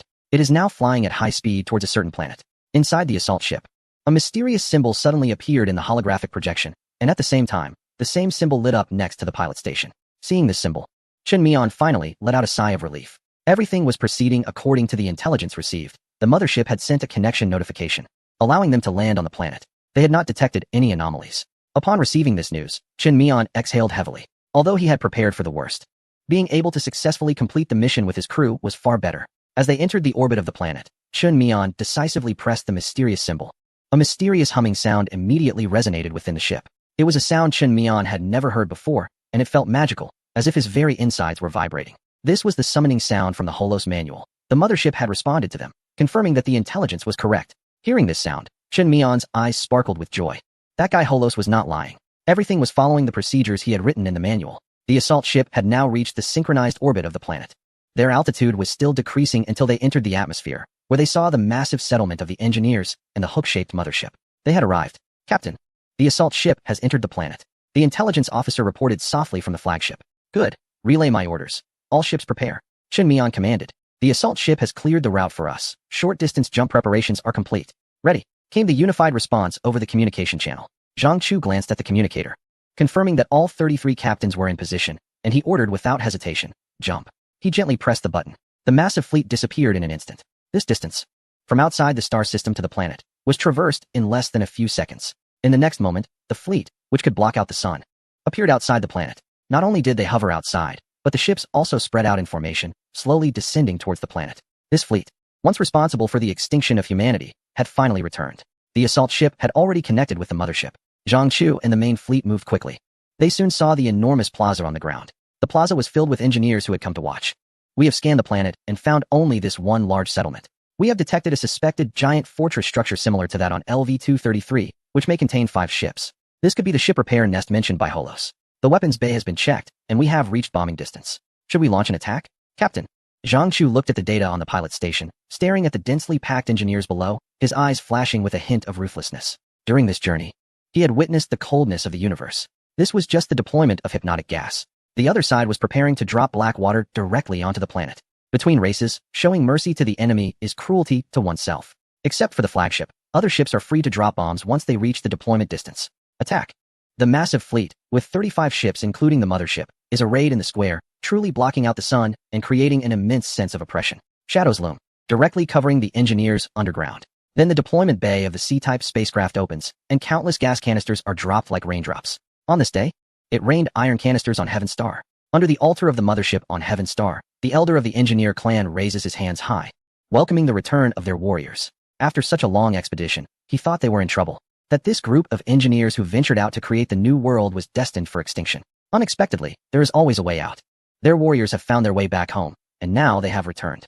Welcome back, my dear warriors. The elder exclaims in the language of the engineer clan, excitedly gesturing. We will embark on the next journey, to create the new world and restore the glory of our clan. Restore the glory of our clan. The elders beside him echo in agreement. They have waited too long. They have been dormant for at least 1900 years and then lived on Heaven Star for several decades. The long wait had nearly driven them to despair. But now hope has returned, and they can set out on a new journey. 35 battleships blocking out the sun. This is their divine touch of creation and destruction. This is their hope. But wait, elder, the spacecraft's deployment bay has opened. Newly awakened engineers gaze at the ship in the sky, their eyes widening as they see the spiraling, open deployment bay. This doesn't look like it's here to take us. The engineer's lips quiver as he points at the unfamiliar canisters densely packed in the bay. This canister is definitely not their creation. This is not our canister. Ours are sleek and beautiful, and could never be so crudely made. The elders below have calmed down from their excitement, looking up at the spacecraft, at the gaping open deployment bay, and the densely packed canisters that send chills down their spines. The key point is, within the chamber storing the canisters, spirals of eerie blue light are unfolding. This is deployment. The ship is beginning to deploy weapons. What is going on? The elders gathered at the front of the mothership altar realize what is happening. The ship has activated the deployment program. The ship is deploying weapons against them. Why? Why is this happening? An elder roars to the sky, demanding to know why the ship would target them. Run fast. An elder fearfully waves his staff, urging his kin to flee. The gathered engineers immediately sense something is wrong, and they frantically flee toward the edge of the square. There is no time. A recently awakened ancient engineer lets out a desperate cry. regardless of whether it's filled with black water. What can they use to escape at this distance? Outrunning a faster-than-light spacecraft with their legs? Don't be ridiculous. 35 spaceships hovered in the air, casting a shadow over the land. What was once a triumphant return of heroes had turned into a terrifying invasion. On that day, it rained metal cans from the heavens. The cans fell like raindrops from the deployment pods of the ships. Throughout the ordeal, all that could be heard were the sounds of cans crashing and exploding, accompanied by the terrified screams of engineers. A multitude of engineers fell as if they were wheat being harvested, collapsing in large groups. The brown gas that erupted from the cans caused the engineers to lose consciousness instantly. In the blink of an eye, the entire square was littered with over 100,000 engineers lying on the ground. The scene was utterly shocking and magnificent. Chapter 202. Aliens. The kind that moves until their hands are sore. In the alien world of Paradise Star, the assault ship had connected with the mothership and gained control over it. Zhang Chu began the deployment of the hypnotic gas. Lying on the command platform, he coldly watched the holographic projection showing engineers collapsing in large numbers. Zhang Chu felt a surge of anger within him. No amount of training could compare to this moment. Even the most severe wars on Earth paled in comparison to the cruelty of this instant. This was a battle between humans and engineers, two distinct races. Although it was merely a hypnotic gas, through this operation, Zhang Chu had come to fully understand the brutality of cosmic warfare. If the engineer race had the capability to resist, waiting for them would be the black liquid hidden within the flagship and death. With just the push of a button, hundreds of thousands of lives on a planet could be extinguished in an instant. What if an alien civilization attacked Earth? Zhang Chu felt a chill run down his spine. Yet his resolve grew stronger. The deployment of the hypnotic gas was complete. Captain, the scan results are in, the intelligence officer reported. The ordnance officer compared the data and immediately submitted it. All life forms in the settlement had entered a dormant state. Very good. Zhang Chu nodded and turned to confirm with several captains. Once everything was verified, he issued the order, prepare the landing troops immediately. 10 of the 35 ships began to descend slowly. In the deployment pod, the ground troops, already geared up, pressed the pedal to the metal the moment they landed. 7 combined battalions surged out, charging toward the square with clouds of dust and a roar. On the armored personnel carriers, rows of soldiers donned in full exoskeleton suits wore expressions filled with excitement. The vehicles shook as heavy tanks and cavalry cleared the way, the unique sounds of their engines, coupled with the thunderous clanking of steel against the ground, stirred the blood and set hearts racing. In the sky, there were unmanned rotorcraft, hovering ground attack aircraft, and manned planes. Further above, a stream of clouds traced a bright streak across the sky. The hovering ships departed from Paradise Star, frantically scattering various satellites in orbit around the planet. Within just a few minutes, the ships had deployed thousands of satellites. The entire topography of Paradise Star was rapidly being scanned and recorded. The journey was underway, the conquest had begun. The steel tide surged forward, advancing. And this was just the beginning. Fang Jing was also dressed in heavy cavalry gear, continuously advancing under Zhou Yuan's leadership. However, his task was different from the others. Halfway through the charge, they came to a stop. This is where Brother Zhou set up the safe zone. Fang Jing halted abruptly. Understood. Zhou Yuan, wearing heavy cavalry gear and holding a massive metal box with both hands, immediately stopped. He swung down forcefully, embedding the metal box deep into the ground. Then, under the control of the automated system, the metal box began to unfold. In just 15 seconds, a giant shelter was formed. After that, Fang Jing activated the machine in his mind. A dark sphere appeared out of thin air, creating a spatial portal right where they were. The portal has opened, Brother Zhou. Let us go back. Fang Jing's task was not yet completed. The prompt from the small white dot world indicated Paradise Star, and they had already landed. If he went back now, he would directly faint. Alright, let's go. Zhou Yuan's task was to protect Fang Jing, even though the mission on Paradise Star was very enticing. He quickly understood the priorities. Without hesitation, he followed Fang Jing and boldly stepped through the spatial portal. As they passed through the portal, the familiar sensation of dizziness hit them instantly. Fang Jing understood right away. He was about to faint again. His vision went dark. Fang Jing's body stiffened and he fell backward. The action was so practiced it was painful to watch. Zhou Yuan, who was following closely behind, also moved with expertise, raising his hands to catch Fang Jing and gently pulling him away from the portal. Fang Jing is back. Medics, hurry over to check on him. Zhao Guangyao noticed the moment the portal opened. Seeing that Zhou Yuan didn't signal for anything extra, he let out a heavy sigh of relief. Soon, a group of strong medics rushed over and pulled Fang Jing out of the heavy cavalry gear and into the medical cabin. The medical cabin showed no abnormalities. Just like before. After reviewing the examination data, Zhou Yuan gave Zhao Guangyao an okay gesture. Alright, all units, pay attention. Seeing that Fang Jing was fine, Zhao Guangyao shouted loudly, issuing orders to the soldiers who were ready to go. Begin entering. Yes, in the disinfection chamber. The 3 heavy armored composite battalions and 3 engineering regiments, which had been prepared beforehand, immediately rushed in eagerly. The 3 heavy armored composite battalions were assembled from the Node universe and the 9 provinces world. At this moment, their eyes shone with fervent excitement. Forward, forward. Glory and honor lie ahead. As the driver of the heavy armored composite battalion stepped out of the portal, without a second thought, he slammed the pedal to the metal. Charge, charge, charge. Old Peng, drive faster for the brothers. If we're late, we'll miss the aliens. The armored personnel carrier passed through the portal and arrived on the vast wilderness of Paradise Star. Inside the vehicle, fully armed soldiers patted the armor and called out cheerfully to the driver. Go, go, go, I floored the pedal. The driver jokingly scolded back. The engine is almost about to overheat, and you're still urging me. If you keep it up, I'll drop you off to run alongside. Old Peng, your driving skills are lacking. Why is it shaking so much? A soldier who almost stumbled and nearly flew out replied. Get lost, the road is bad. Don't blame me. Old Peng clicked his tongue and smiled, saying, the instructor mentioned there are countless aliens in the square. You still can't grab one? Who wants to grab aliens? That's the real deal. The soldiers in the armored vehicle exchanged glances and chuckled, each pulling out a bit of red cloth from their backpacks. Seeing the red cloth, Old Peng immediately understood. Well, that red cloth, once pulled out, becomes a flag. You guys are planning to plant a flag. No wonder you all want to be at the front. Oh no. Old Peng suddenly realized he hadn't prepared anything. Hey, Old Peng. Now you know what we're up to, right? This is officially sanctioned. Well, you guys are quite crafty. Old Peng understood. These guys were ready to achieve the feat of being the first. Alright, since that's the case, I'll lend you a hand, so hold on tight. With a smirk, Old Peng pressed down hard with his foot. The electric switch was finally pressed down fully. Inside the armored vehicle, the motor whirred furiously. The entire armored vehicle suddenly accelerated, causing the soldiers to be thrown back. Damn, Old Peng, that wasn't full speed before. No more chatter. Hold on tight, and see what a fast vehicle is like. Old Peng shouted. The armored vehicle sped up to an extreme, actually catching up with the previous batch of troops. Wow, Old Peng was really showing off his skills.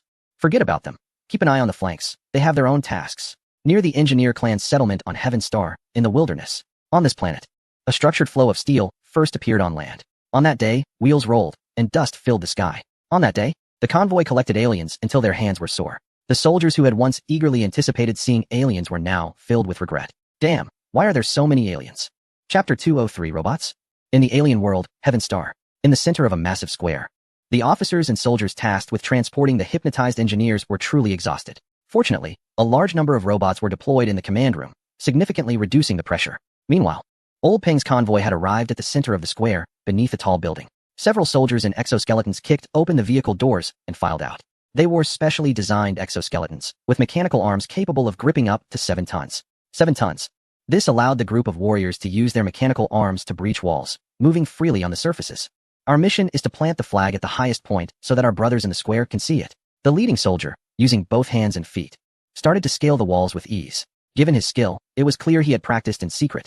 Damn, I should have just installed mechanical climbing arms. No honor in martial arts, practicing in secret. Another soldier let out a roar, and his backpack shook open, revealing several sturdy mechanical arms, making him look like an 8-legged spider.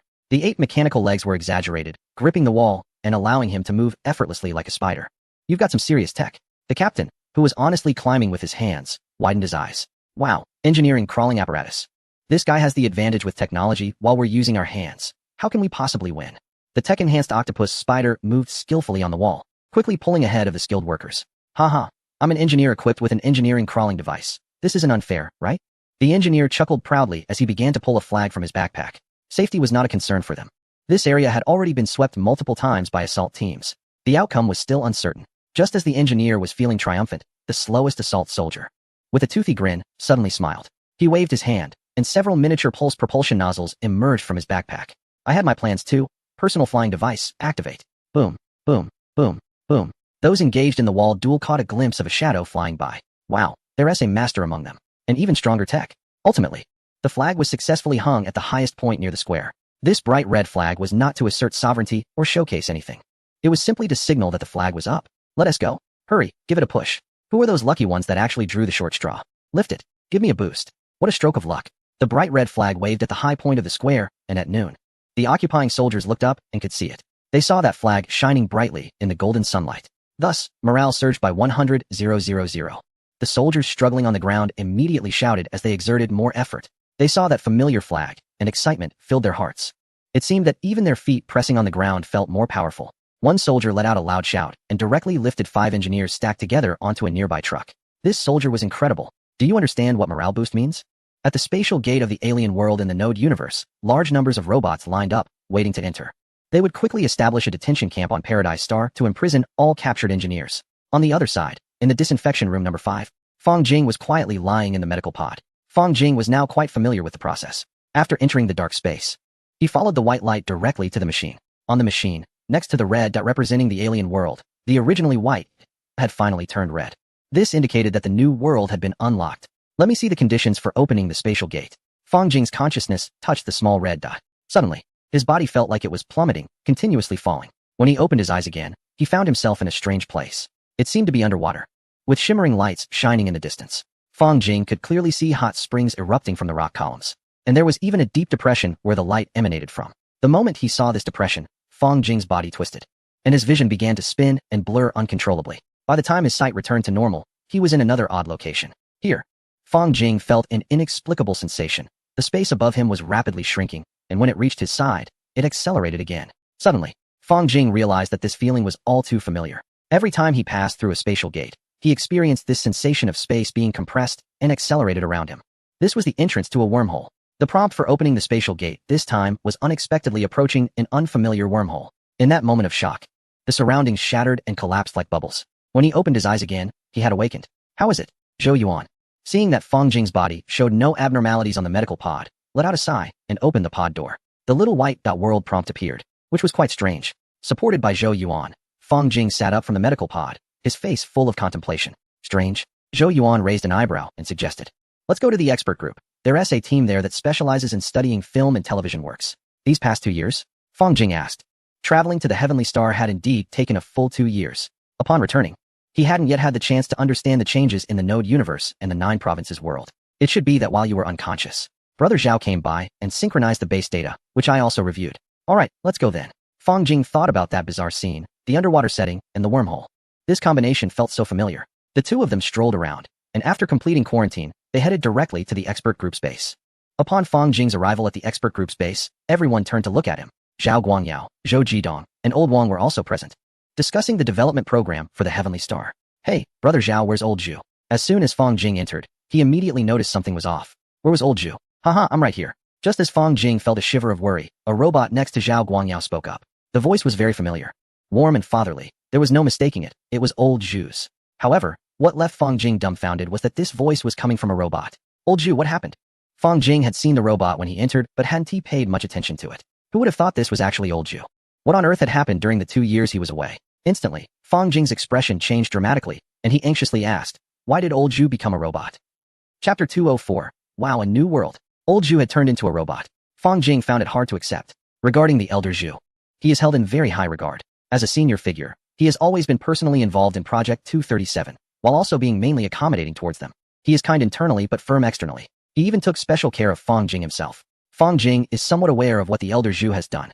Given Fang Jing's unique status, it's impossible for there to be a unified opinion, but regardless of other suggestions, the elder Zhu has kept rumors and conspiracies outside of Project 237. It was he who made Project 237 pure. So pure that Fang Jing felt a strong sense of belonging. Here are his friends and respected elders. However, even the strongest are ultimately worn down by time. Looking at this robot that carries the elder Zhu's voice, Fang Jing suddenly felt choked up. 2 years ago, when he left, the elder Zhu could still kindly pat him on the shoulder. But now elder Zhu Yu? Beside him, Zhou Yuan was also astonished. However, having experienced life and death separations with comrades, he viewed these matters with much more detachment. Thus, he only had a hint of sorrow in his eyes, while maintaining his tough exterior. Just as sadness welled up in the hearts of Fang Jing and Zhou Yuan, Fang Jing was the first to notice something amiss. That is, almost everyone looking over, including Zhao Guangyao, had a hint of a smile in their eyes. Indeed, looking at them, the amusement in their gazes was hard to conceal. Wait, are you hiding something from me? Fang Jing's eyes sharpened instantly. Hee, aren't you the one who seems to be lamenting? The robot emitted a chuckle that resembled the elder Zhu's. Hearing that laughter, Fang Jing understood. Damn it, he had misunderstood. You experts really have too much time on your hands, actually finding time to watch my misfortune. Oh. Elder Zhu must not be using digital life technology to upload his consciousness to a computer because he is nearing death. Don't think about it. I'm just too old to wait for Dr. Zerial's results, so I've entered a state of suspended animation like Wyland. Then, using virtual technology, I connected to the robot for external activities. The robot habitually waved its hand. This was the elder Zhu's signature gesture. So that is how it is. Hearing the explanation, Fang Jing let out a sigh of relief. At least the elder Zhu is not in trouble now. Although, like Wyland, he has to be in suspended animation. He is still alive. In short, you don't need to worry too much, Xiaofeng. Dr. Zerial has made progress. The elder Zhu's voice was gentle, and his mechanical eyes looked at Fang Jing, suddenly turning serious. Welcome back, Fang Jing. It's been a long time since we last met. Elder Zhu, everyone. It's been a long time.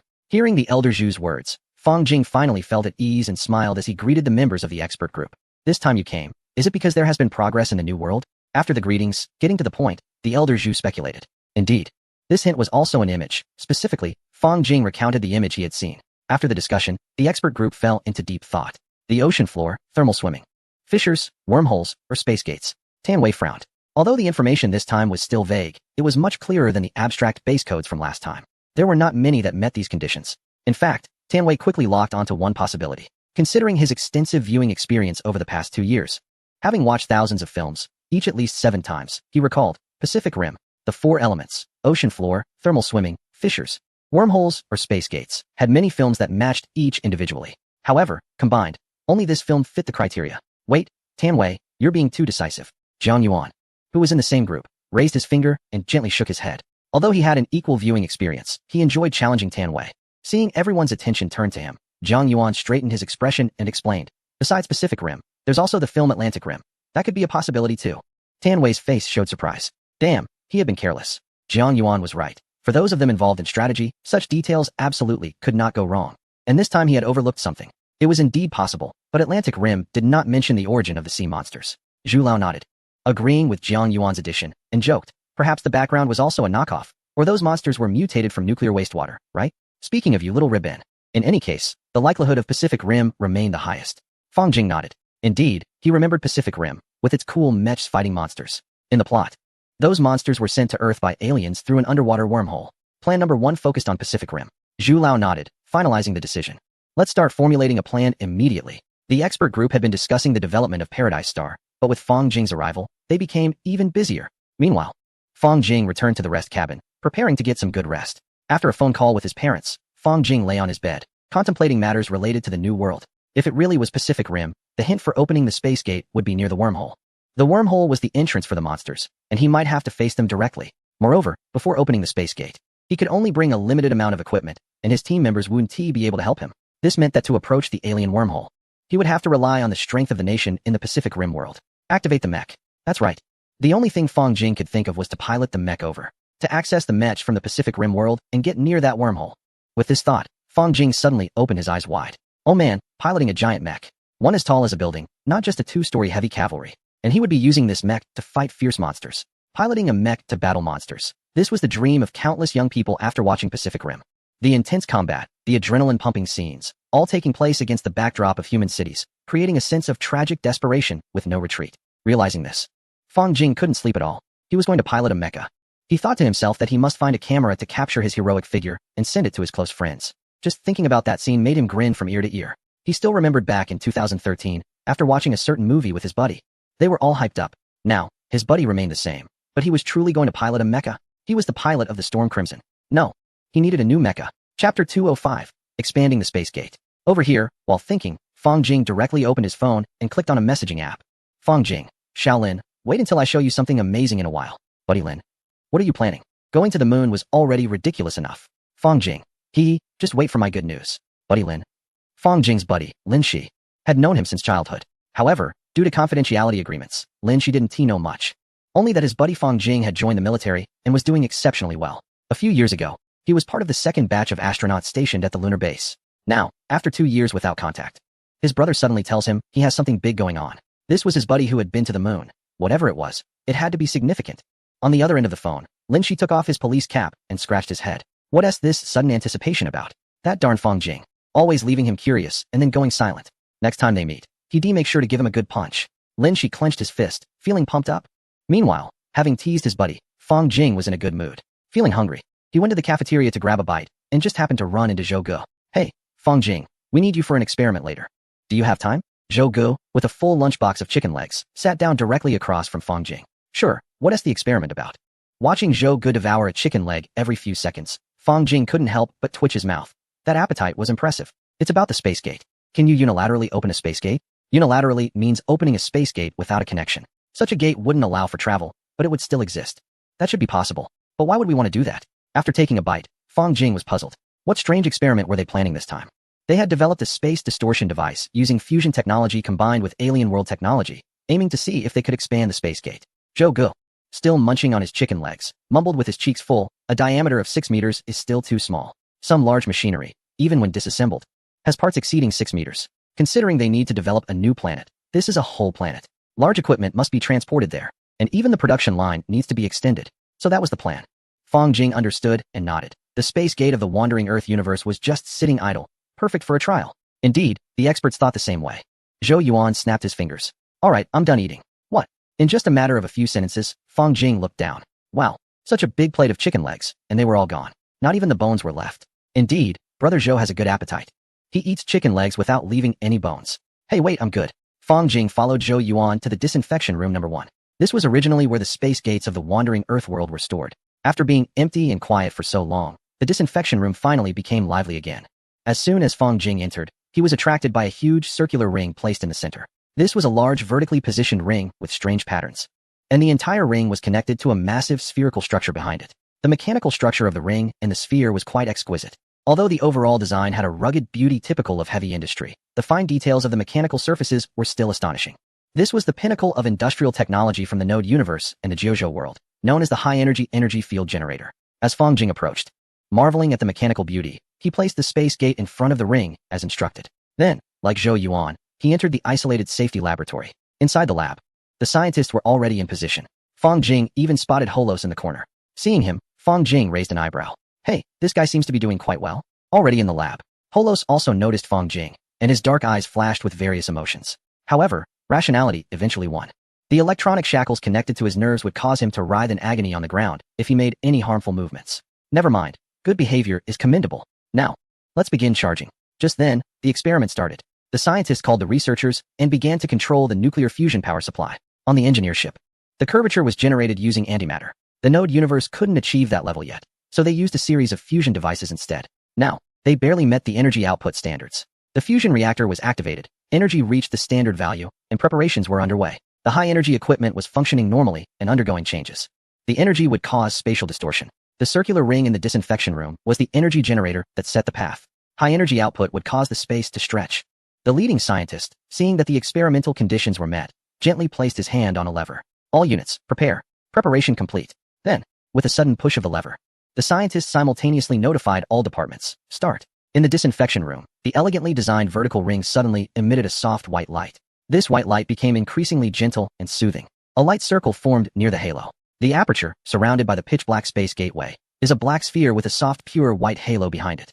The depth and mystery of the black contrast with the softness and purity of the white. This stark contrast evokes awe, such as the beauty of science. Energy continues to be released, and the gentle, pure white halo begins to expand outward from within the circle. The space inside the halo is enlarging outward. This is the effect the scientists aim to achieve, to influence the space gateway inside the halo to expand. It's time to act on the gateway. Seeing that the first step has been completed, the team leader immediately gives the order to begin the second step. A series of buttons are pressed, and soon after, the halo starts to draw closer to the space gateway. Fang Jing's eyes are fixed on the decontamination chamber, wondering if the experiment will succeed. If successful, the space gateway can be expanded in this manner, allowing larger equipment to be sent through. Similarly, larger equipment can be sent out directly. This is of great significance. Before long, the halo has enveloped the dark sphere of the space gateway. At the moment of enveloping, the space gateway begins to change. The gateway, which was originally a constant size, surprisingly starts to expand outward along with the pure white halo. In just a little while, the diameter of the space gateway has been expanded to 8 meters. This method is feasible. Fang Jing immediately voices his thoughts. In his mind, the expanded space gateway still maintains a close connection with the world of the wandering planet through that machine. In other words, the expanded space gateway can still connect with the world of the wandering planet. The experiment has succeeded. The issue of the size of the space gateway is no longer a shackle or constraint. Chapter 206. Rise and Sleep Again.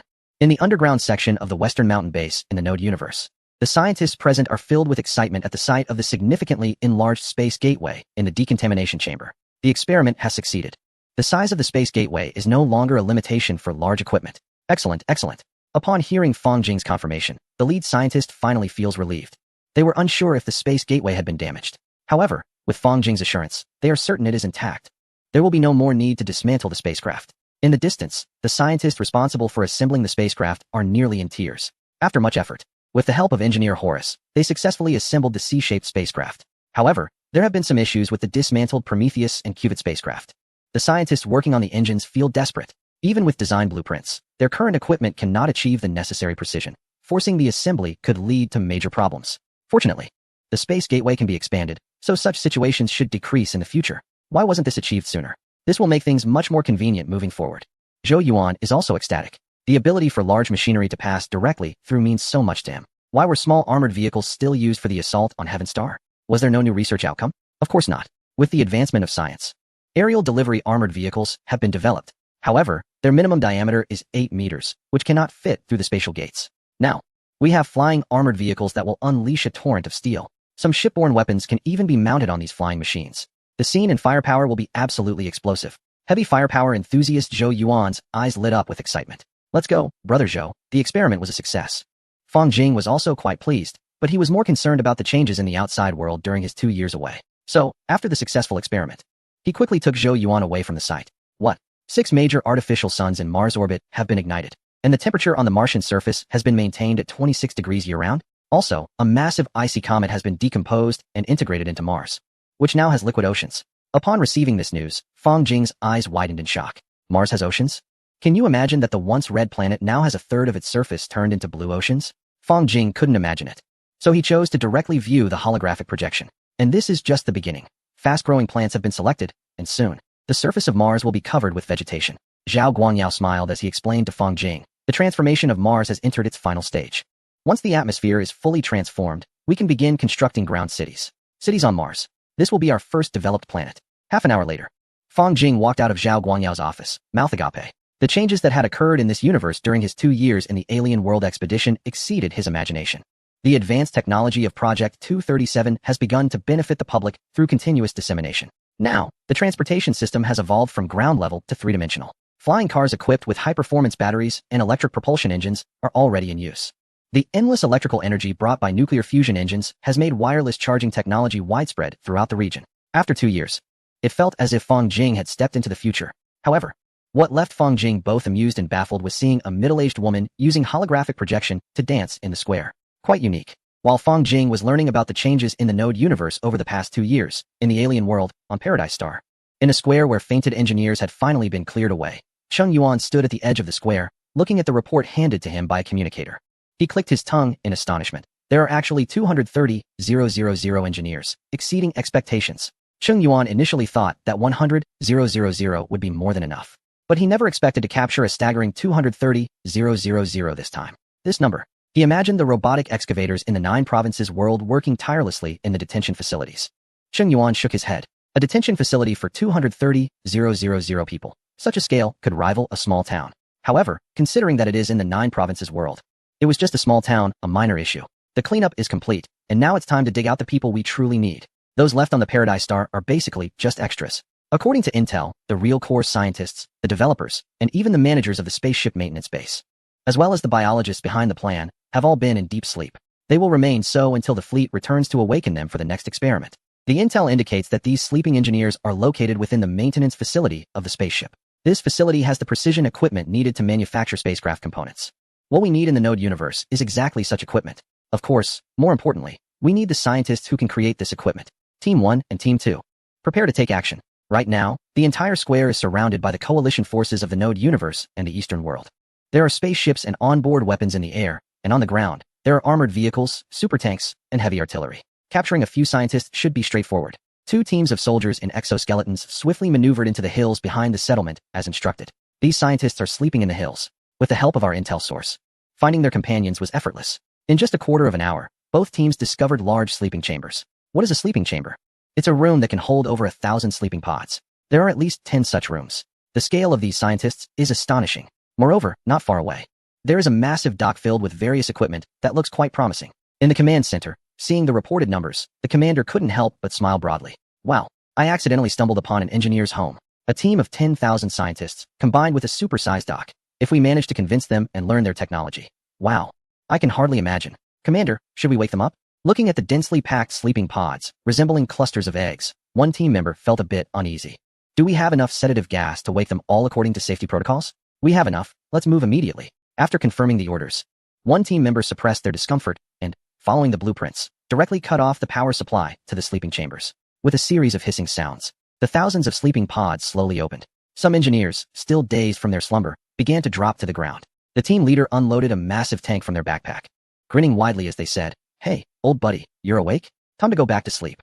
As soon as the words were spoken, the large tank rolled into the sleeping chamber with a clatter. As it rolled, a brown gas was released. The engineers, just waking up and feeling nauseous, caught a whiff of the gas. In their confusion, they fainted again. Wait, I just woke up? What is happening? Chapter 207. Who would have thought the new world could be drawn out like a pancake? In the alien world, the bewildered engineer scientists were all packed up and taken away. 10 dormant chambers, a total of 10,000 people. This harvest is delightful. Especially the dock for repairing and manufacturing spaceships, along with the large machinery inside. These are treasures that everyone cherishes. The assault team that rushed in didn't dare to breathe in the dock, fearing it might affect the equipment here. Commander Chung, has the danger in the dock been completely cleared? In the distance, from the area of the spatial gate, came an anxious, urging voice. The scientists couldn't wait to see the dock. They no longer had to painstakingly assemble spaceships by hand. The assembly team members were already on the verge of tears. God knows what kind of days they had been through. After finishing the engine and the power compartment, assembling, they nearly exhausted themselves with this crude equipment. Now, their savior had finally arrived. It's all clear, let us bring the scientists in. After confirming the safety issues, Commander Chung nodded immediately. These scientists are not to be trifled with. They are formidable individuals. Thus, several electric propulsion spaceships rushed by with a whistling sound. The speed left Chung Yuan astonished. It was even more frightening than those reckless kids who almost broke down their vehicles while racing. As the spaceship passed, it quickly reached the tungsten chamber. A group of elderly people dashed into the tungsten chamber, protected. Yes, dash. This group of elderly individuals was truly astonishing. Upon seeing the large door of the tungsten chamber, their eyes sparkled with excitement. Their old limbs moved as if they were young again. However, once they entered the brightly lit tungsten chamber, the leading elder, Old Xing, turned pale. Looking at the interior of the tungsten chamber, Old Xing felt extremely nauseous. What on earth is this? Inside the tungsten chamber, there was a large circular mechanical structure, presumably for docking spaceships. These were fine. The exquisite mechanical structure and perfect processing left Old Xing mesmerized. However, what furrowed his brow was the next part. Near the mechanical ring, there were huge, tumor-like structures that constantly wriggled, with reflective solutions sliding around, making not just Old Xing, but most scientists present feel physically uncomfortable. What the heck is this disgusting thing? Those used to pure mechanical science like Old Xing found the wriggling biological structures truly unsettling. However, the biologists present were overjoyed. Although it was a bit gross, this biological technology was remarkable. Can we take a look? The combination of biology and machinery is impressive, truly worthy of engineers. There's great reference value. Hurry, let us cut off a piece. The biologists were so excited they almost rushed forward. Hey, wait. What are you cutting? This is the spaceship's maintenance chamber. Thankfully, some aerospace dynamics experts nearby quickly restrained them. This is the maintenance chamber for the spaceship. It's the purpose of this adventurous journey to the distant star. What if you ruin it by cutting a piece off as soon as you arrive? You really can't tell the big from the small. Old Xing snorted coldly. This thing, we should be the first to take action. With this thought, Lao Xing's eyes sparkled, and he rubbed his hands together eagerly. The anticipation was palpable. In the world of Jiuzhou, the continent had been transformed into a fertile land. Looking up, a massive machine, towering higher than the peaks of the tallest mountains, spanned the sky, allowing moisture from the ocean to flow into the central plains. The moisture created rainfall, and combined with human-made soil improvements, the central plains had turned into a vast expanse of arable land. 1,000 miles of fertile soil. 1,000 miles of fertile soil. It stretched at least 1,600 kilometers from north to south, covering an area of 3 million square kilometers. Such a vast expanse of fertile land, utilizing fully mechanized production, meant that crops were produced in staggering quantities. Zhou Lao, how many people can this plain support? Fang Jing gazed at the endless expanse, filled with golden fields, feeling exhilarated. With this, even 20 billion would be no problem. Zhou laughed heartily and pointed at the sprawling farmlands, explaining, with this vast plain, even without automated farms, we can produce enough food to supply the world. Now, the population in Jiuzhou is free to grow. As long as you dare to have children, the government will support you. Everything from clothing, food, housing, entertainment, education, to healthcare for the children is covered. Population, population, population. Jiuzhou is also a universe. In the interstellar age, how can we thrive without a population? Currently, in Jiuzhou, with 2 regions, the population is rapidly expanding. Just last year, there were 8 million newborns. Yet, Zhou still felt it was insufficient. Sometimes, he truly envied you all. Having no worries and being free to do as you please. Old Zhu, listening nearby, also felt envious. However, there was no way around it. Sking. He shifted the topic. Alright, we're not here for this today. Where's the engineers' detention camp? Just ahead. Zhou chuckled and pointed forward. As the spacecraft continued its journey, Fang Jing and the others finally saw their destination through the all-glass observation chamber. It was a small city. A grand and towering small city. Like an ancient fortress, it had enormous, fully enclosed city walls. In the center of the city, engineers dressed in standard prison uniforms were being organized by robots to get some fresh air. There were a total of 240,000 people, with 12,000 being scientists, and the rest civilians. A holographic projection appeared before Zhou, and he shared it with everyone, explaining, we need to win over those 12,000. Their technology is urgently needed, especially regarding brain science. After speaking, Zhou Zhi turned to look at Feng Jing. The new world is likely centered around the Pacific Rim, where human technology is not very useful to us. The aliens are also biological civilizations, and we can strategize accordingly. The mechs in the Pacific Rim can definitely create better, stronger, even fully unmanned machines. The inferior technology used for mechs holds no appeal for them. Even that helicopter capable of lifting mechs, with its unscientific materials and power, has an upgraded version in the Wandering Earth. After all, the planet engine is even more outrageous. However, the alien invaders, who are also biological civilizations, have shown some interest. Not only them, but the character Hollows, upon learning the plot, is also quite intrigued. In fact, Hollows excitedly informs them that it is impossible for all their engineer clan to submit. However, if this news is true, you have information about another biological civilization that is entirely different from the engineer civilization. With this news as a promise, the stubborn elders who have gone mad will not hesitate to agree to ally with you. Zhou Zhi and others came to verify Hollows' information. They are here for one purpose, to subdue these engineers for their own use. They want the technology of the engineers to shine even brighter within human civilization. Chapter 208. Relying on deception for ambush in a forbidden zone at the corner of the central plains of a certain region. A fully enclosed city used to imprison engineers has welcomed its first batch of human visitors. In the central square of the city, the highest elders of the engineer clan have been invited out by robots. Don't misunderstand, they were truly invited out. After all, these are the authorities among the engineers here. Elder Pace, dressed in prison garb but still wearing a hood and holding a cane, gazes coldly upwards at the slowly descending spaceship. What a poor display of mechanical technology. Who would have thought we have fallen to the point of being destroyed by a civilization of this level? Pace laments inwardly. Elders should not underestimate them. Hollows has news that we may no longer be in our original universe.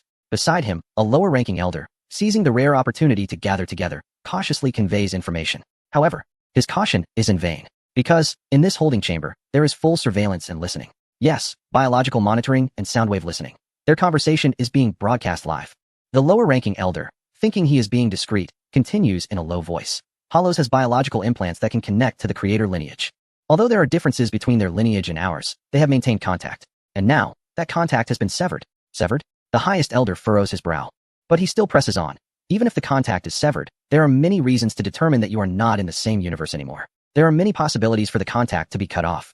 Perhaps a supernova-level celestial body happened to be in the way, or maybe the entire creator lineage has perished. The highest elder thinks that even if the creator lineage were completely wiped out, it would still be more credible than having switched universes. After all, switching universes is truly unfathomable. However, this is Hollows' and the scientist's judgment, and it is likely true. He decides to listen carefully to the explanation. Hollows tunes the communication to the full-range segment, stating that in our universe, near the Virgo cluster, there is a super black hole with a specific frequency wavelength, and it has vanished from there. Moreover, certain constants have changed, and the universe we inhabit is older. Older? The technology on the spacecraft has not been interfered with? The highest elder contemplated another possibility. What if they had been interfered with? No, our civilization has not developed biological communication technology. The secondary elder explains solemnly. The entities are detained nearby, and they can confirm that this universe is older than ours. The highest elder fell silent. The entities. An even older universe. They were actually switched to another universe. This news struck a blow to the highest elder's worldview. Staring at the spacecraft slowly landing, the highest elder couldn't help but take it more seriously. It seems that this civilization, still using backward technology, is not simple, as he thought.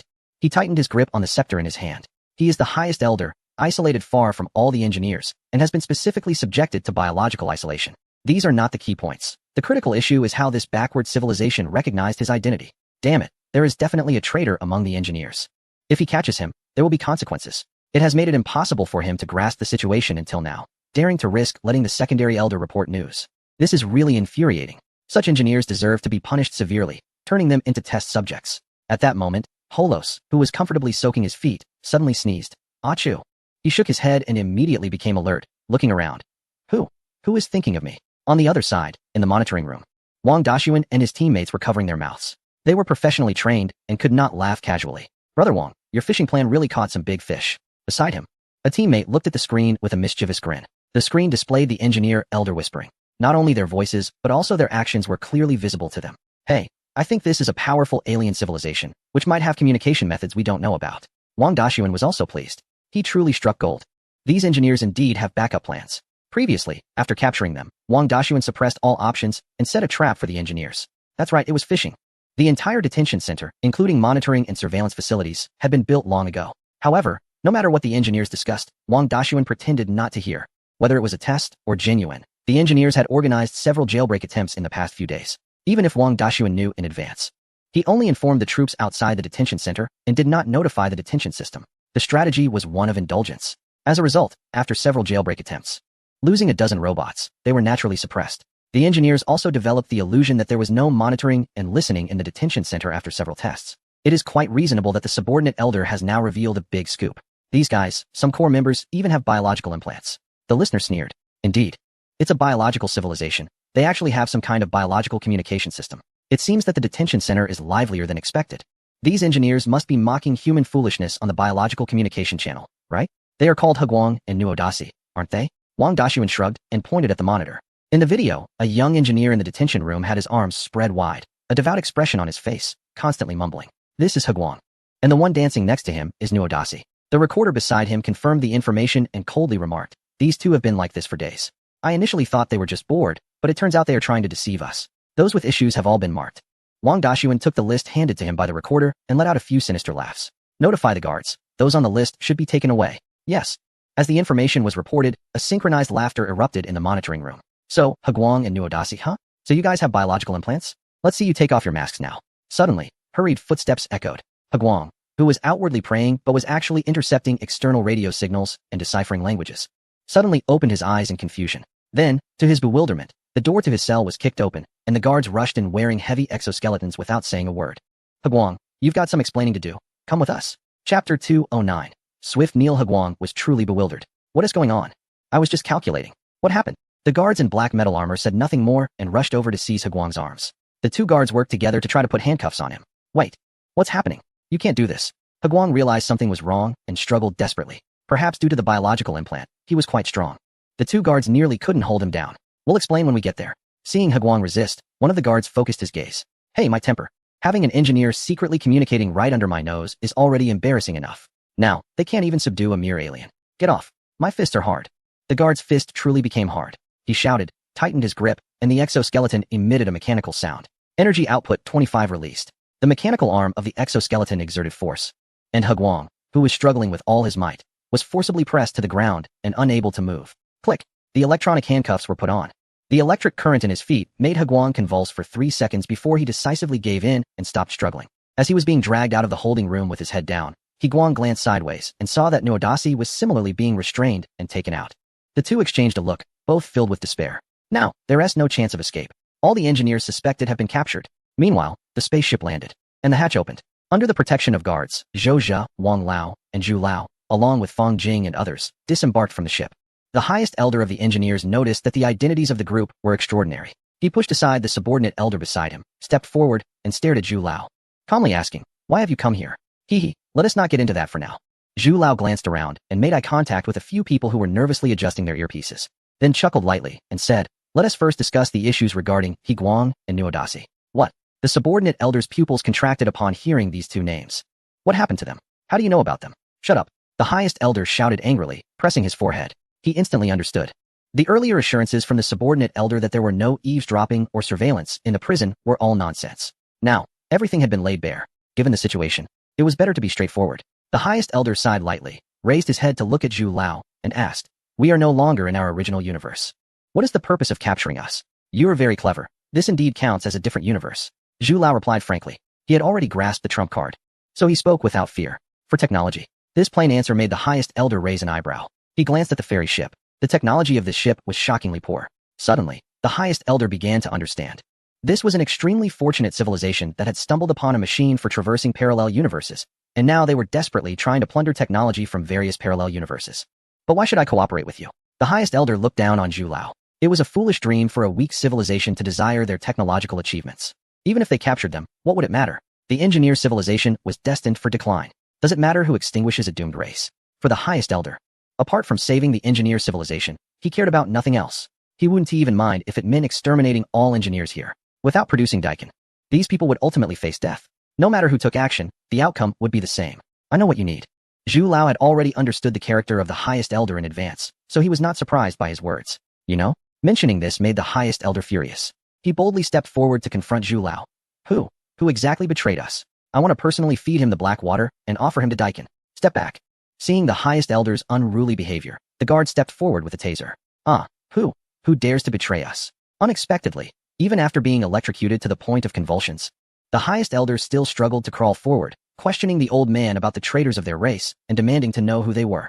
The electricity crackled around him as the aged elder's face twisted in anger, his fingers clawing at the ground, leaving dark marks. He convulsed and fought his way forward, determined to tear the traitors of his kin apart. In the distance, the old man and his companions watched in silence. Indeed, as mentioned by Horos, the fervent elders of their clan only cared about the continuation of their kind, obsessed with their race's glory. Even now, as he faced electric shocks, he would use his broken body to hurl accusations at the betrayers.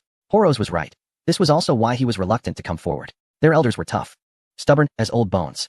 If he had come, even at the cost of his life, the elders would have still tried to kill him. All right, Elder Dino. Let us discuss the terms. The old man felt deeply for Elder Dino's willingness to sacrifice everything for his clan, so he intended to secure a future for them. I have learned what can touch your hearts and make you willingly help us. What did that traitor say? The highest elder, Dino, could guess with a mere thought that it must have been advice from that traitor. Damn it, that bastard who turns his elbow outward. You know we have the ability to travel to parallel universes, the old man said, looking at Dino with a slight smile. What do you think? As Dino noticed the smile in the old man's eyes, he began to sense something. For some reason, he felt an inexplicable anticipation, though he didn't know what he was expecting. Just as he thought, the next words from the human left him breathless. We are about to transport to a new parallel universe, where there might be an extremely advanced biological civilization. The old man waved his hand at the robot and chuckled. That civilization even possesses the technology to open wormholes. It is a completely different biological civilization from yours. The bombshell was dropped. Upon hearing this, Dino's eyes widened. What did he just hear? A biological civilization that was different from the engineers. One that could open wormholes in a parallel universe. Almost instantly, Dino made a near-instinctive decision at lightning speed. He knelt down swiftly, looking at the old man, his eyes filled with sincerity and tears. Whatever technology you need, whatever cooperation you require, I agree. Just let us access the technological achievements of that civilization. He, the highest elder of the Engineers' Destruction faction, knelt down quickly. Truly, it was a delightful prospect. Chapter 210. Collaborative Development. The Engineers, or perhaps more aptly, the Riders. This is an ancient race that once dominated in the alien world. Undoubtedly, the reigning civilization of the galaxy. However, just like the sun rises in the east and sets in the west, this once dominant civilization is now on the brink of extinction. The genetic sequences of the engineers, or rather the biological technology they relied upon, can no longer propagate and evolve. Evolution has always been irreversible. The genes upon which their civilization depended, passed down from the progenitor, have become incapable of further propagation and evolution. Unable to evolve and unable to return, their civilization has fallen into despair. In order to save themselves, they had no choice but to create the progenitor. The dark substance is the blood of the progenitor. However, it is evident that their research has reached a dead end. With the technology they possess, they are simply unable to complete this task. In their predicament, the remaining engineers have split into two factions, the creators who use disc-shaped spacecraft and the destroyers who use C-type ships. Dino belongs to the destroyers. They are more inclined to recreate the progenitor through destruction, allowing the engineers to start their evolution anew and regain their former glory. However, up until this moment, the moment they encountered the Elder Zhu, they have disregarded both the destroyers and the creators. To hell with the progenitor, a biological civilization of considerable strength. If they could obtain the other party's scientific achievements, it would expand their biological technology horizons. Dino is absolutely confident that he can help the engineers regain their brilliance. They don't need to rely on the progenitor to continue their genetic sequences and break through the bottleneck of biological technology. Looking at Elder Zhu, Dino's eyes burned with excitement. Not only him, but several secondary elders who had originally struggled to save Dino also stopped, their eyes flashing with a fire that could scorch. Have you really thought this through? Elder Zhu calmly looked at Dino and posed his final confirming question. We have thought it over. As long as what you said is true, we will cooperate as you wish. Dino patted his chest, excitement barely concealed in his tone. I know you can travel to different parallel universes. We will work for you, and when you no longer need us, just throw us into any universe that doesn't require us. This is our only request. As he spoke, Dino clasped his hands over his chest and slightly bowed to show submission. This is his only request. I agree to you. Elder Zhu nodded slightly. This was an expected request. Time is still plenty. Even if there isn't a suitable universe, isn't there's still a wandering planet? Let us deal with these engineers first. Then, let us have a pleasant cooperation. A pleasant cooperation. Suppressing his excitement, Dino slightly bowed. A biological civilization completely different from their technological route. This is simply a gift from the heavens. Their race's decline has finally come to an end. Bless the progenitor. No, I won't rely on the progenitor anymore. After Elder Zhu and the others left, Dino suddenly looked up and commanded the secondary elder. Make that group of inferior beings calm down. Wait for the hope that belongs to us. In this universe, the underground part of the Western Mountain Base. So, not only have we secured cooperation with the engineer clan, but we have also clearly identified the core scientists among them. Fang Jing listened, dumbfounded. This plan has both light and darkness, both positive and negative. Wow, the other side had no choice but to accept from the very beginning. Xiaofang, the think tank has arranged everything clearly, and given the current situation, it's best that Dino accepts. The robot Zhu Lao let out a familiar laugh, chuckling twice. So, once it's confirmed that the new world is the Pacific Rim, the engineer clan will act together with us? Fang Jing raised an eyebrow. This combination seems a bit magical. Of course, they will go crazy for this. Zhou Zhijing affirmed. A biological civilization that has reached its end suddenly hears of another biological civilization taking a different route. It's like a drowning person grabbing hold of a rope. Zhou Zhijing is sure it's because they have also experienced such despair. The despair of civilization's extinction. It is precisely because of this experience that he understands how precious hope is for the engineer clan. Wow, getting an affirmative answer. Fang Jing couldn't help but click his tongue. This is a moment of silence for the aliens in the Pacific Rim world. Because they are about to face the combined assault of humans and the engineer clan. Remember that alien named Pioneer, right? Let us take a second to mourn for the Pioneer. Amen. So when are we going to the new world? Fang Jing paused for a second and continued to ask. He sees that the matter of Paradise Star seems to be coming to an end. Soon. But before we go, we still need to train you. Zhao Guangla suddenly showed a kind smile and patted Fang Jing on the shoulder. What training? Fang Jing thought to himself, this is not good. He remembers the last time Zhao Ge had this expression. He almost dehydrated while running with Zhou Ge. This is bad. Of course. It's special training for the Pacific Rim world. Come on. Zhao Guangla's tone suddenly shifted, with a hint of glee. Wait, I'm not ready yet. The battlefield 1T give you time to prepare? Zhou Yuan, grab him. Hey, Zhou Ge, what the heck? Are you just carrying me? And so, Fang Jing was carried out of the disinfection room by Zhou Yuan. Of course, this was just a joke among the three. In fact, the daily life at the base is pretty much like this. The three of them pranking each other seems to have become a habit. Zhu Lao and the others watched the three leave, shaking their heads and chuckling. Being young is great. Without us, they wouldn't even be able to stir up trouble. After speaking, Zhu Lao glanced at the silver-haired Wang Lao. Hey, don't look at me. You are a robot now. If you act up, I might just drop dead in front of you. With a glance at Zhu Lao, Wang Lao saw through his thoughts in an instant and flatly refused. Damn it, you robot body. If you mess with me, I'll make you cry and beg for mercy, you understand? Crying and begging me not to die? Alright. Next we should properly plan the development of Paradise Star. Zhou Zhi pressed his hand down, withdrew his gaze, and turned to continue. As for the matters concerning the new world, we need to wait for Xiaofang to finish training. We should carefully consider how to arrange things on Paradise Star. This planet is quite significant. Also, how is the spaceship coming along? It's almost done. That thing can't be rushed. When it came to business, Zhu Lao's expression turned serious. The spaceship is in orbit around Mars and is almost assembled. Since it's a reassembly after disassembly, we need to verify everything in detail. After all, it's a faster-than-light spaceship. And no one can guarantee there won't be issues after it's taken apart and put back together. Chapter 211. Departure, Crossing. In this universe. At the underground section of the Shishan base, Fang Jing finally understood why Zhao Ge was so gleeful. It turned out that this training was really painful. The expected world was the Pacific Rim, and the conditions for opening the spatial gate relied on a wormhole opened by the Pioneer clan underground. On this journey, they would definitely encounter monsters.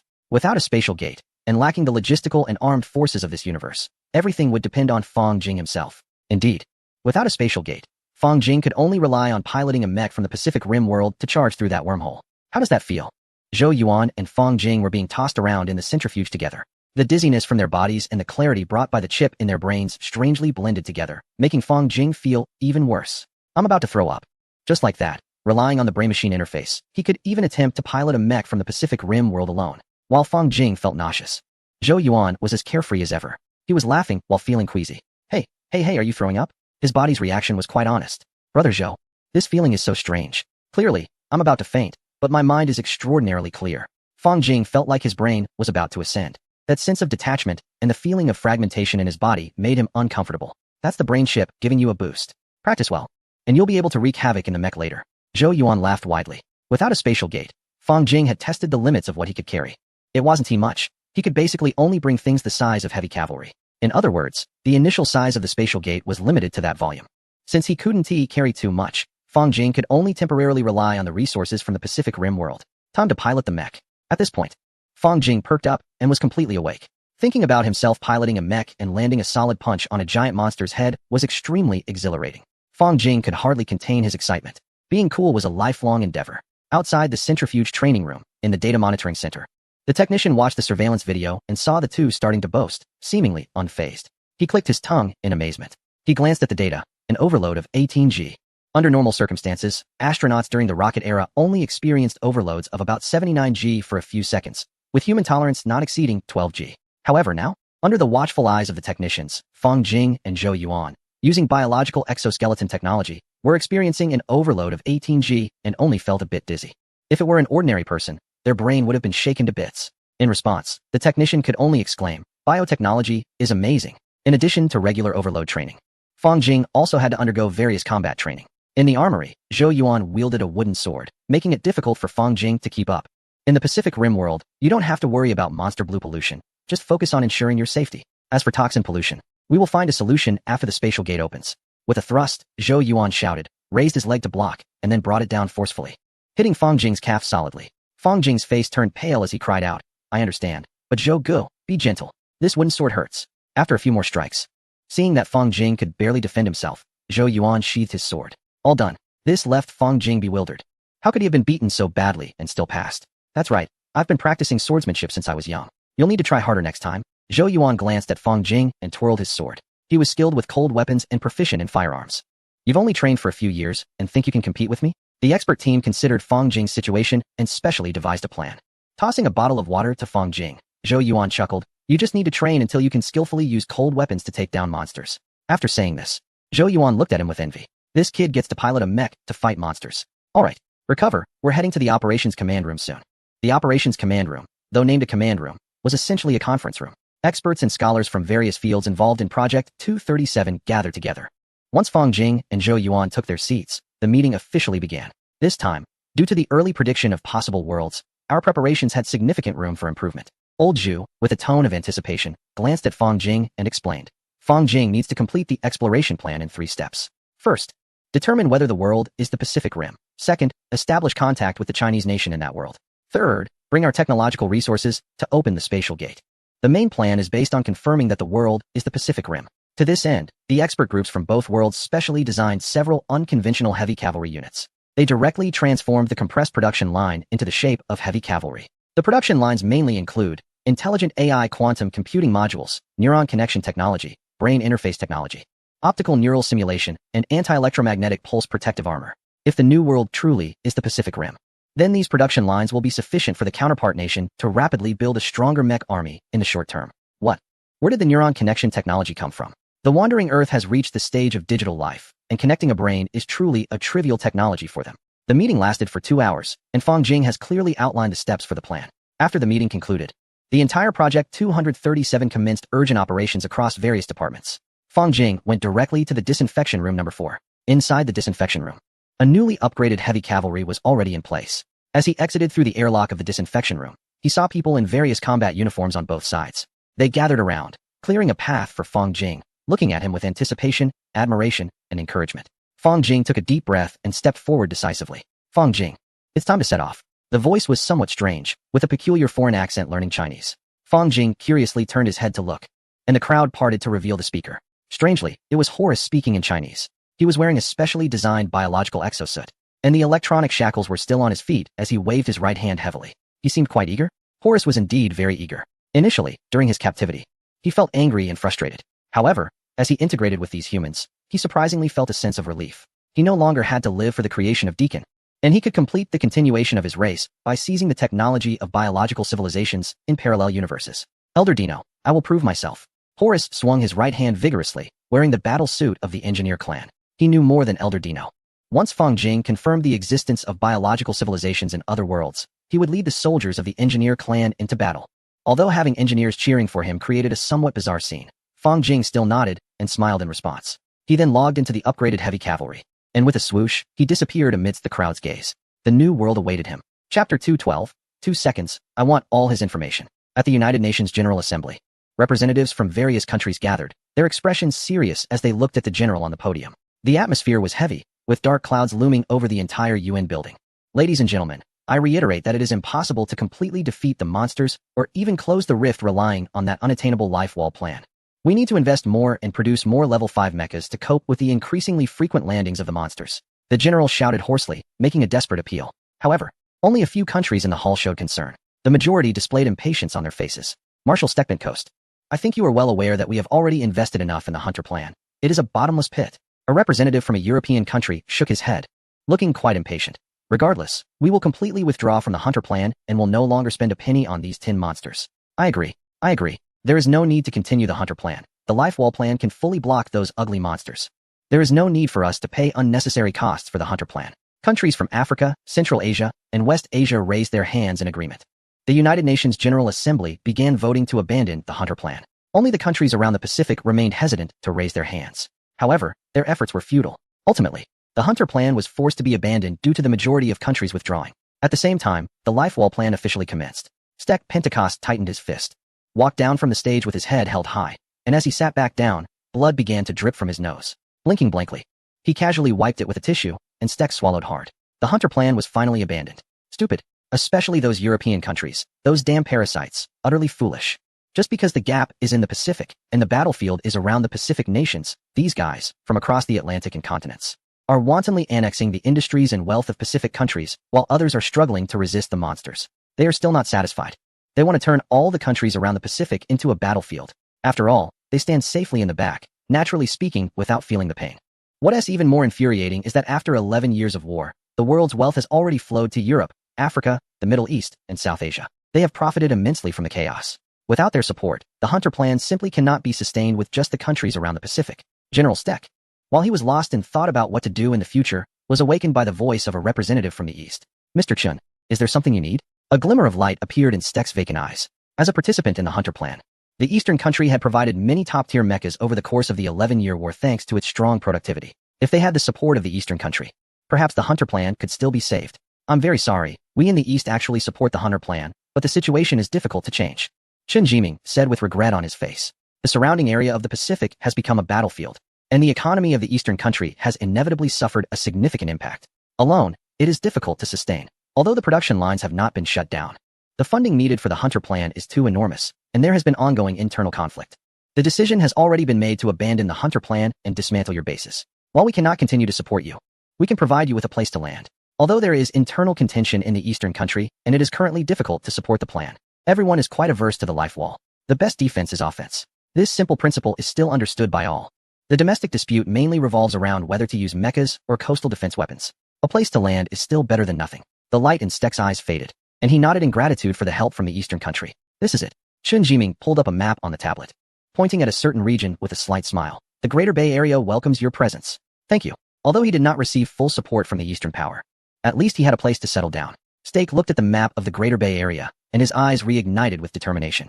He was determined to completely resolve the issue of the gap. At the same time, a conference was underway at a global organization. In the southwestern interior of the Eastern Power, on a certain hill, a 6-meter-tall mech, painted entirely black with a rugged design, suddenly appeared in a farmland. It was connecting to the network, and the connection was successful.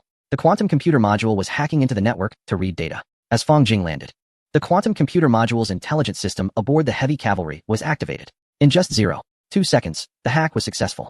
This was the upgraded version of the heavy cavalry, ridiculously powerful in every aspect. Search for keywords. Fong Jing ordered immediately. Data was loading, and keywords were determined. Exact location, southwestern interior of Earth. Time, June 2024. Detected a large amount of information on the network related to the Monster Hunter program, determining the world, the Pacific Rim. After hacking into the network and satellites, Fong Jing didn't need to do anything. Information about this world was retrieved. It was indeed the Pacific Rim. According to the information on the network, the Hunter program had just been abandoned. General Stek was preparing to take his resources to establish a base in the Greater Bay Area. After sorting through the information, Fong Jing's eyes suddenly lit up. This timeline was perfect. There was still more than a year until the original plot timeline. The alien pioneers were still probing, and monster attacks were not as frequent. He decided to attempt contact. Fong Jing grinned. Since it was Earth, contacting them would be simple. There was no need to send drones like before. The quantum computer could hack directly, combining the technology from the Wandering Earth and the Engineering Clan. This quantum computer in the heavy cavalry was truly a pinnacle of technological achievement. Operating at full power, the network felt like paper. In a secret base somewhere in the southwestern interior, General Wang Jinliang, who was checking batch numbers using a local network, stared in disbelief at his military tablet as the screen began to flicker on its own. What was happening? Suddenly standing up, General Wang's face was filled with incredulity. Their base's network was connected to a dedicated satellite, which used a specialized encryption system that the most advanced computers could not crack even in 1,000 years. Yet, it had been breached. It could only be the quantum computer, but wasn't that still in development? Calming down, General Wang looked at the tablet in his hand, his brow furrowed. The next moment, his pupils dilated. The tablet actually began to display text. It reset the screen and started showing coordinates. What was this? This was a coordinate, just 100 miles away in the southwest. Chapter 213. The strategy of the world officially begins. Wang Xinliang encountered a strange situation. The satellite at their base had mysteriously been hijacked. Moreover, the hijacked satellite sent him a coordinate. The key point was that this coordinate was located domestically and not far from their base. I want to see what's really going on here. After a few seconds, Wang Xinliang quickly accepted this bizarre situation. After all, in their world, aliens had already opened wormholes from the bottom of the Pacific Ocean. With such absurd occurrences, how could he not accept other things? 15 minutes later, the helicopter swiftly advanced under the cover of fighter jets. Wang Xinliang personally took action, heading towards that strange coordinate, 100 kilometers. And the flight didn't take much time. Upon arrival, Wang Xinliang was immediately attracted by a massive black mech by the roadside. Fang Jing had long known through the controlled satellite that a plane was flying towards him. The heavy cavalry had become incredibly convenient. The helicopter slowly descended, and as it landed, the door was suddenly pushed open. Fully armed soldiers rushed out from the helicopter, quickly forming a combat formation. In the sky, low-flying fighter jets locked onto Fang Jing, continuously circling above. The roar of the engines was deafening. Seeing that Fang Jing had no intention of attacking, Wang Xinliang stepped down and asked seriously, "Who are you? And why did you hack into the military network and our satellites?" With a series of mechanical sounds, Fang Jing slowly stood up, the towering heavy cavalry looking intimidating. He fixed his gaze on Wang Xinliang, glanced at the information about the personnel decrypted by the intelligence system, and smirked. "General Wang Xinliang, please take me to your military district." After saying this, Fang Jing slightly turned to the side, revealing the markings on the heavy cavalry armor. The familiar digital spray paint and low-visibility red pentagram made Wang Xinliang squint. The 213 Project, heavy airborne troops from the Western Theater? Moreover, knowing his real name meant he was definitely an insider. However, why had he never heard of this designation? Was it some secret plan? After pondering for a few seconds, Wang Xinliang nodded in agreement. "All right, let us get on the helicopter." Up until now, Wang Xinliang regarded Fang Jing as a member of a secret plan from an Eastern nation. He wasn't afraid of being deceived. The first reason was that knowing his real name indicated he was an insider. The second was that he wasn't afraid of resistance. Once they arrived at the base, what mechs? Even if the hunter mech came, it wouldn't matter. Their base's firepower could turn it into scrap metal. "Hey, it's just coming to the base, right? If you dare to come, we won't be afraid of you." Seeing the confidence on Wang Xinliang's face, Fang Jing smiled inwardly. This tactic worked every time. At the 343 Coastal Defense Artillery Development Base, in the underground maintenance room, Wang Xinliang's eyes widened as he carefully read the documents handed over by Fang Jing. Over and over again. Is this real? He suddenly stood up from his seat, astonished at Fang Jing in front of him. He originally thought that their world being invaded by extraterrestrials was hard enough to accept. However, suddenly someone appeared, claiming to come from a parallel universe's nation. This was even harder to accept. "Are you really from a parallel universe?" "Of course." Fang Jing smiled slightly. They were in the maintenance room, with only him and General Wang Xinliang present. After learning about his situation, General Wang immediately asked everyone to leave. General Wang Xinliang was quite sincere. He wasn't armed, while Fang Jing was dressed in heavy armor. So, Fang Jing made a decision right away, with a series of mechanical sounds. A humanoid opening appeared on the chest of the heavy armor. Then, Fang Jing, wrapped in a biological exoskeleton, stepped out in front of General Wang, who was shocked. This exoskeleton covered Fang Jing completely, with a menacing skeletal structure that made it look mysterious and imposing. Moreover, the exoskeleton was assisting with breathing, its surface gently vibrating and undulating. General Wang Xinliang was certain that such a thing did not exist on their Earth. "What is this?" He gulped hard and licked his somewhat dry lips. "This is a biological exoskeleton. You can think of it as a spacesuit." "A spacesuit like this?" If it weren't for Fang Jing having an Asian face, General Wang would definitely consider him an alien based on the appearance of the exoskeleton. An exoskeleton growing on someone. Thinking carefully, if this technology existed, it would indeed be much more convenient than wearing an external suit. Glancing at Fang Jing, General Wang fell silent for a few seconds, confirming that the documents in his hand might be real. He exhaled and said earnestly, "Colonel Fang, I will report your information immediately. Please wait a moment." "It's fine.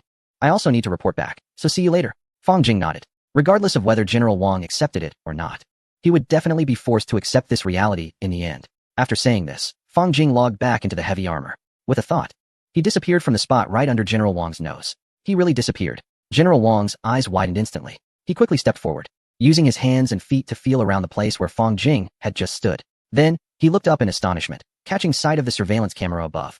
His lips trembling. "This is incredible, it's really true." Thinking of the marked words in that document, joint development with the parallel universe nation to solve difficulties. He recalled the monster invasion crisis that his world was facing and immediately began to tremble. This is actually true. Maybe they could really rely on each other to completely resolve the monster crisis. Realizing this, General Wang Xinliang immediately jogged away from the spot. He needed to report back right away. The monster crisis might just be resolved. Meanwhile, in this universe, at Shishan Base, disinfection room number 4, Fang Jing is back. How did it go? The logistics personnel, who had been waiting for a long time, immediately rushed forward to inspect and disinfect the heavy cavalry. In the monitoring room, Zhao Guangyao anxiously inquired. They confirmed the world. It was the Pacific Rim, and the timeline was 2024, with a year left until the plot point. Fang Jing quickly reported this. Upon hearing it, Zhao Guangyao turned around and ordered, confirm the world. Besides plans 1, 6, and 18, all other 86 contingency plans are to be discarded. Understood. The expert team of Plan 237 immediately pulled out 3 documents from the stack of paper plans on the table, tossing the rest into the trash bin. The other plans were completely useless. Bring over the heavy cavalry equipped with the special production line and prepare it in disinfection room 4. Where's Holos? Call him over to prepare for receiving the biological samples of the monsters. Transition to Plan 1, and all units, proceed as planned. With the world confirmed, the vast organization of Plan 237, a violent machine, began to operate at full strength. The engineers and the biological civilization of Holos also took their positions immediately. The strategy for the world had begun. Chapter 214. Let's end the meeting here. In the Pacific Rim world, Li Lao and Li Qingbing, who were in a meeting, suddenly received a call from the secret research base for coastal defense heavy artillery on the southwest coast. He apologetically gestured with his hand, casting a brief glance at Shang Whiting, who had differing political views, and then got up to leave. Upon entering the secure room, the call was connected. Xiao Wang, why are you suddenly using the emergency hotline? Li Qingbing's voice was gentle and patient. He thought that Wang Jinliang must have something urgent to discuss. Li Lao, there is indeed something urgent. You're in the secure room, right? On the other end, Wang Jinliang's voice was tinged with excitement. What's going on? Xiao Wang, aren't you usually quite composed? Realizing this might be a significant matter, Li Qingbing furrowed his brow and replied softly, I'm in the secure room. Please explain in detail. It's like this. Wang Jinliang accurately described what had just happened to Li Qingbing, focusing particularly on how Fang Jing had vanished right under his nose. What? Are you sure? After Wang Jinliang finished speaking, Li Qingbing's eyes widened slightly, clearly shaken. He initially thought that the reason for Wang Jinliang's urgent call was likely a problem with the coastal defense heavy artillery. He never expected that a parallel universe would emerge. I can assure you, I just reviewed the surveillance several times. He vanished into thin air. This is unbelievable. Wang Jinliang was currently in the monitoring room, replaying the footage of Fang Jing's sudden disappearance over and over again. He had the evidence. This matter was real. Taking a deep breath, Li Qingbing closed his eyes for a moment to calm down. Wang Jinliang was stable in character and absolutely loyal. There would be no mistake. Since he repeatedly confirmed this was true, then it must be real. A parallel universe. Li Qingbing's breath became heavy. A parallel universe. Collaboration. Since they can travel through parallel universes, they must be able to help us. In that moment, Li Qingbing thought of many things. In their world, the war against the monsters had been ongoing for 11 years since the first monster landed in a certain country. The Eastern nation, located in the Western Pacific, although had some islands that shared the risk of monster landings, had still experienced coastal attacks by monsters during these 11 years. One day, a level 3 monster ravaged 50 miles of land, causing a massive bloodbath, leaving corpses scattered and cities devastated, instilling fear in the hearts of the local people even now. If only they could help us. Xiao Wang, prepare the plane. I want to go there in person. Li Qingbing exhaled heavily, turned back to the arguing conference room, and let out a cold laugh. Inside the conference room, there was a heated debate about whether to shut down the production line of the Hunter mechas and instead focus on the mainstream global project, the Wall of Life, and fully develop coastal defense artillery. To Li Qingbing, their arguments were just noise. He recalled the scenes of devastation he had seen in the Bay Area. If he were to make the decision, without hesitation, he would want it all. The Hunter mechas were necessary for proactive engagement. The Wall of Life and coastal defense artillery were essential for local defense. In the meeting, the one truly making decisions, Old Wu, kept rubbing his temples. He certainly wanted it all too, but the funding for the Hunter program had already been withdrawn from the Atlantic region. The Eastern nation's coastline had been unstable, and the economy had plummeted over these 11 years. Wanting it all wasn't realistic. They could only choose one. However, the funding gap for the Hunter program was too large. The entire meeting was showing a trend toward abandoning the Hunter program. Gentlemen, there's an urgent matter at the artillery base. I need to go check it out. Old Wu, I propose we temporarily suspend the meeting. Li Qingbing quickly walked in, abruptly breaking the noisy atmosphere of the meeting. All right, go quickly and come back soon.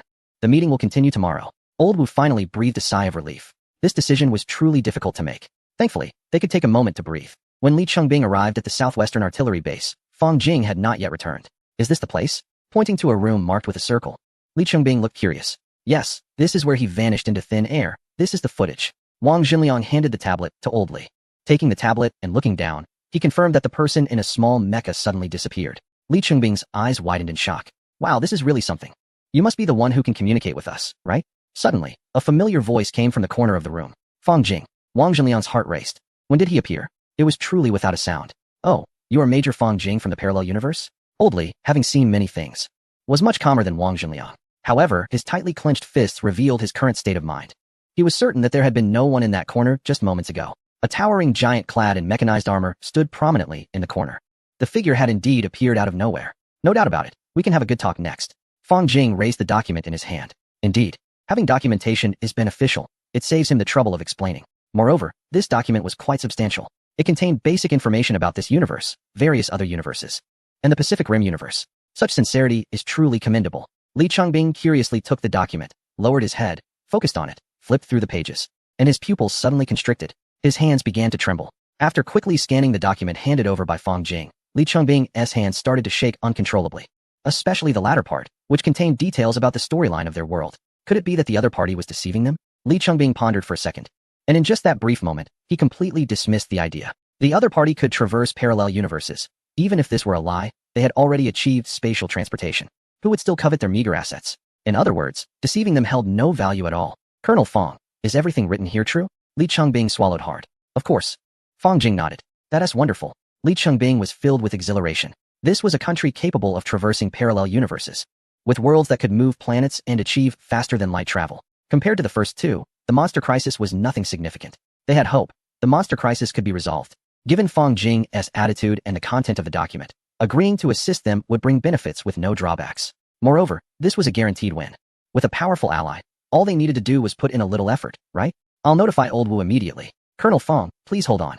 Li Changbing suddenly jolted, packed the document, smiled kindly at Fang Jing, and immediately stood up. He then turned to Wang Jinliang and ordered, "Get me a military aircraft right away. I need to return to the capital. Inform Old Wu of this news." He was practically ready to dance with joy, as long as they could gain even a little help from the other party, just a bit. The tragedy of leeching along the coast would never happen again. He absolutely could not allow such a thing to occur once more. Chapter 215, the production line is activated. In the capital, the meeting resumed. Europe and the Middle East had already withdrawn funding from the Hunter program. Every second the production line remained operational, vast amounts of funds were being consumed. The representatives, with grim expressions and clenched fists, spoke in a firm voice. Old Wu, it's time for us to make a decision. Should we continue to support the Hunter program, or choose the life wall and deploy coastal heavy artillery? The funding chain was breaking, and the Hunter program, a massive pit, could not be filled solely by the government. Now is the time to make a crucial decision. I advocate for the Hunter program. The life wall is a dead end. Even if we add coastal heavy artillery, the opponent is intelligent. We can deploy more heavy artillery to force coastal cities to retreat. After all, over the past 11 years, coastal residents have already spontaneously moved inland by more than half. The funding chain has broken. The Hunter project must be abandoned. In an instant, the previously calm conference room erupted into arguments. Elder Wu, sitting on the stage, frequently rubbed his temples. This decision was difficult to make. Bang! Suddenly, the big door of the conference room was pushed open. Li Changbing, looking disheveled, and without even having time to fix his hair, hurried in. Guards. The guards from the security department received the order and quickly jogged over. Hand this document to Elder Wu. Li Changbing carefully pulled out an envelope from his bag and handed it to the guard. The guard took it and quickly ran to Elder Wu's side. The conference room fell silent due to this interruption. What is going on? Li Changbing's rival, Shang Whiting, muttered to himself. However, he only murmured it. He knew well what to say and what kind of occasion. He was just venting internally. What was Old Li up to? He disagreed with Old Li. But let us not get it wrong. He belonged to the type that thought the extreme faction was too conservative. Old Li wanted everything. The Hunter project, the Wall of Life, and even heavy artillery. As for him, he believed in a more straightforward approach. Forget the monsters, just monitor the gaps comprehensively, and when a monster appears, hit the gap with a hydrogen bomb. He was determined to prove it wrong. Hunter mechs were expensive, but the industrial hydrogen bomb couldn't be that costly, right? Once the production line was up, they could produce soldiers. As long as the raw materials were sufficient, producing one bomb per minute shouldn't be excessive. Could the frequency of monster appearances surpass his hydrogen bomb production? Then, invest all other resources into biological sciences. Solve the problem before the monster threat affected the entire world. With the invasion happening, there was no courage to fight back. It was better to take action than to die helplessly. In the conference room, the guard had already handed the document to Elder Wu. All eyes were focused on the document. What was it that Li Changbing brought back from the Southwest Heavy Artillery Base? They were very curious. Elder Wu was also curious. He opened the document and began to read it seriously. However, halfway through, he suddenly widened his eyes in shock and looked up at Li Changbing. Li Changbing, standing there, simply nodded affirmatively. Huff. Elder Wu exhaled heavily and gradually regained his composure, nodding more vigorously as his eyes began to shine. Finally, he gently put the document back into the envelope, straightened up, scanned the room, and said with a firm voice, "The discussion of this meeting is concluded. The Hunter Project does not need to be abolished or abandoned. From today onward, the Hunter Project is officially assigned to the Military Academy, Shang Whiting." Yes. Shang Whiting immediately stood up. Go to the Guangdong province immediately, stabilize the local production factories, and ensure that skilled workers do not leave. We must maintain the normal operation of the Hunter factory and await our orders. After speaking, Elder Wu could not wait to get up, took the document, and quickly walked to Li Chengbing's side. Subsequently, under Li Chengbing's lead, the two directly left. On site, the abandoned participants looked bewildered. A flock of crows flew by. What is going on? How did this decision come about so suddenly? We just started discussing it. After nearly a day, Fang Jing met with the old man Wu, the one who could truly make decisions. In front of this elder, Fang Jing explained in detail. As for the script, he could just read from the notes. After all, the expert group was already prepared. So, we need to escort you to the gap, which is the Pioneer S wormhole. After obtaining the wormhole data, we can position the spatial gate to our universe? Old Wu understood this reasoning. This was also a foolproof explanation prepared by the expert group. Given their lack of understanding of the situation in the alternate world, it could avoid many issues. That's right, but your hunter mecha technology is too poor, so we will directly provide you with some technology. Fang Jing nodded. Click, click, click. He then stepped out from the heavy cavalry. The heavy cavalry trembled, and the internal mechanical structure began to work. In just 2 minutes, the originally single mecha suddenly unfolded and transformed into a small production line. Indeed, it was a production line. Both Old Wu and Li Cheng stared in astonishment. What is this? How did the mecha suddenly turn into a spread-out small production line? The compressed towels. He used the compressed towel technology. This is a production line for neuron control and brain-machine interfaces. Fang Jing ignored the shock of the two and continued to explain. I have limited carrying capacity, but this technology is enough for single-person control of the hunter mecha. Moreover, there is good news. What good news? Old Wu fixed his gaze on the production line next to him, swallowed hard, and asked intently. You don't have to worry about the monster blue pollution issue. We will help you solve it later. Fang Jing smirked and said fiercely. This means that during this time, we just need to kill monsters. No need to worry about the monster blue. Old Wu turned around, recalling the biological civilization mentioned in the documents, and glanced at the somewhat terrifying armor Fang Jing was wearing. He couldn't help but believe it. The other side's biotechnology might really not fear that pioneer. Fang Jing fear? Of course, we fear it, but the engineers are completely unafraid. Alright, in that case, I will immediately organize the production of the hunter mecha. Glancing at the technology list provided by Fang Jing, Old Wu had no more worries. Since there were no more concerns, let us get to it. Directly let the factories in the Guangdong province ramp up production. This time, gather a team for me. As if he thought of something, Old Wu specifically looked at Fang Jing. Colonel Fang, do you have any requirements for your mecha? Hearing his inquiry, Fang Jing grinned and directly pulled out a USB drive. The design of my mecha is right here. Any technology not included, we will provide, so please rest assured. Alright, I'll arrange it right away. Watching Old Wu turn to give orders, Fang Jing also broke into a big smile. His mecha would be the thickest armor with the strongest weaponry. He couldn't wait to pilot the mecha and wreak havoc everywhere. Watch me take down one with every strike. No, one with every shot. Times have changed. Monsters, who still engages in hand-to-hand combat. Chapter 216, Playing the Blame Game. Withdrawing investments. In the Pacific Rim world, following discussions at a conference, countries around the Atlantic and Indian Oceans have officially abandoned their investments in the Hunter program. Meanwhile, nations surrounding the Pacific have begun constructing a wall of life. This massive wall, its future uncertain, is currently a source of great hope for the public. People are starting to expect that this wall can truly protect them from those terrifying monsters. However, unexpected events always occur. Just as Marshal Steg was awkwardly expelled from a certain country and prepared to head to the Bay Area with his equipment, a piece of news nearly made him jump out of his skin.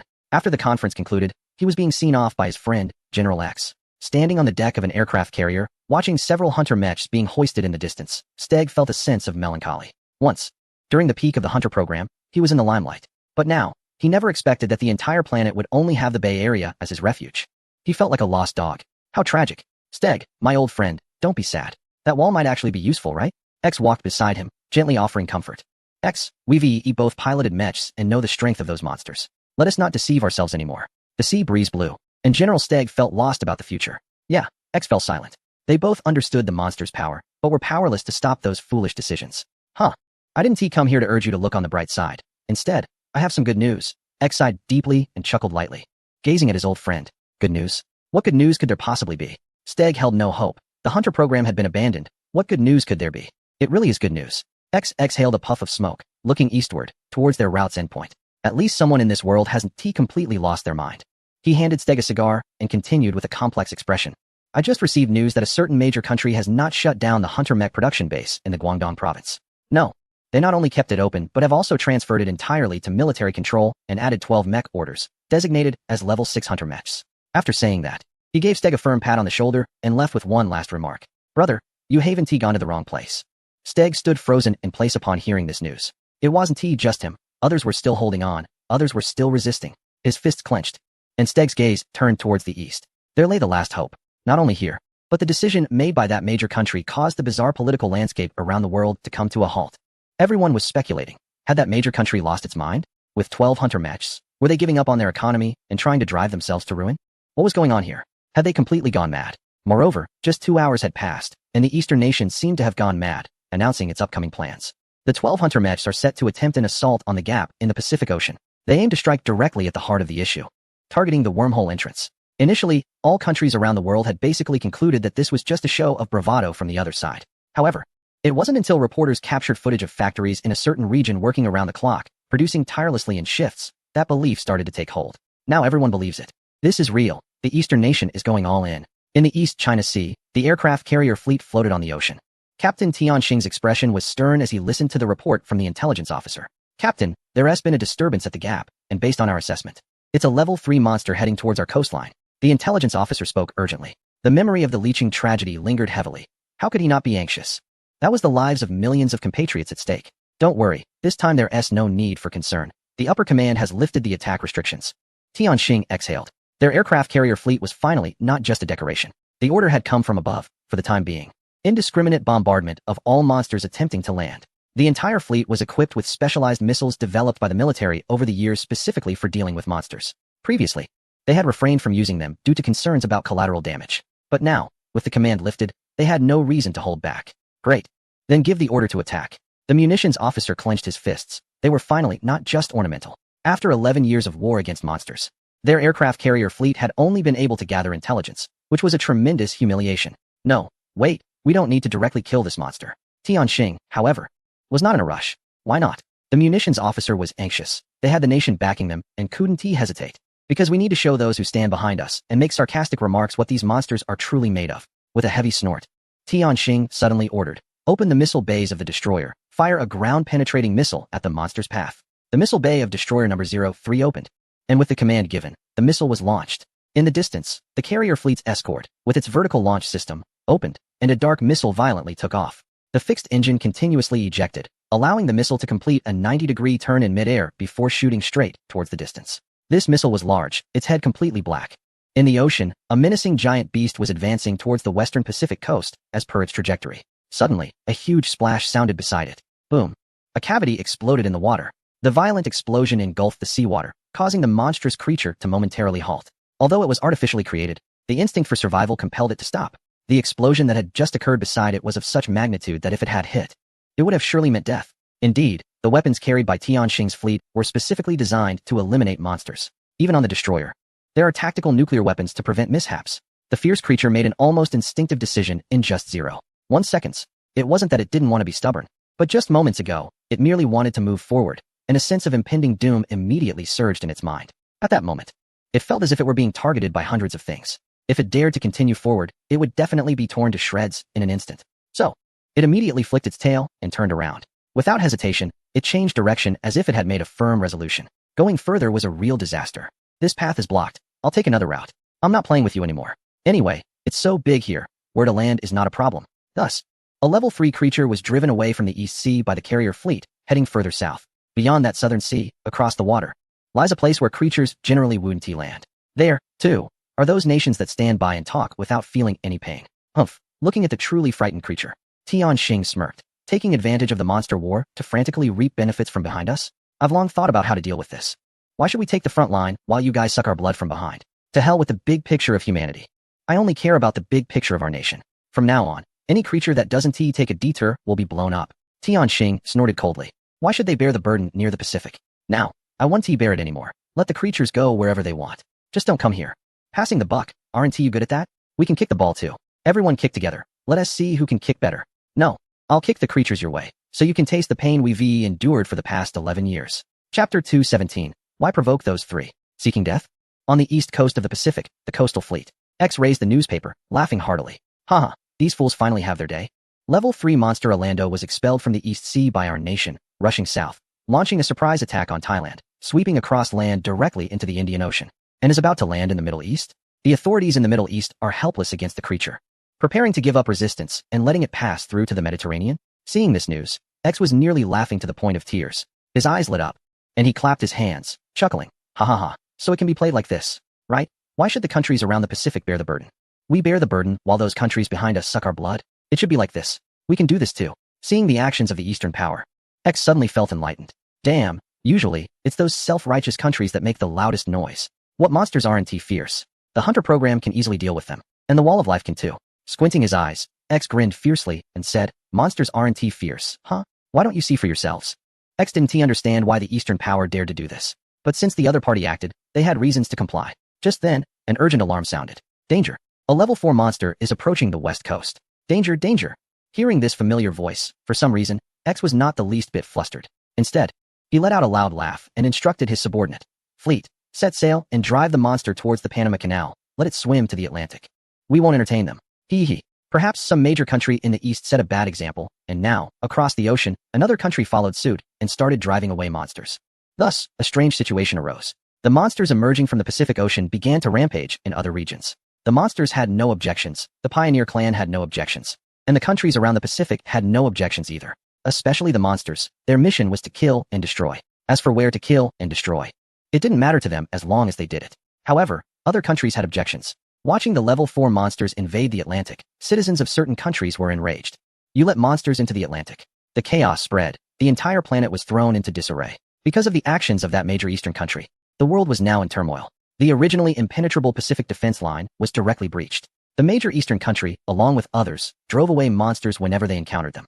These pesky monsters could go destroy wherever they pleased, just don't cause trouble here. The permanent members of the UN Security Council, especially those along the Pacific coast, were not managing the situation at all. No one could control these monsters. In August 2024, the level 3 monster Andredo spent 2 months traversing the Indian Ocean, cutting through Central Asia, and entered the Mediterranean.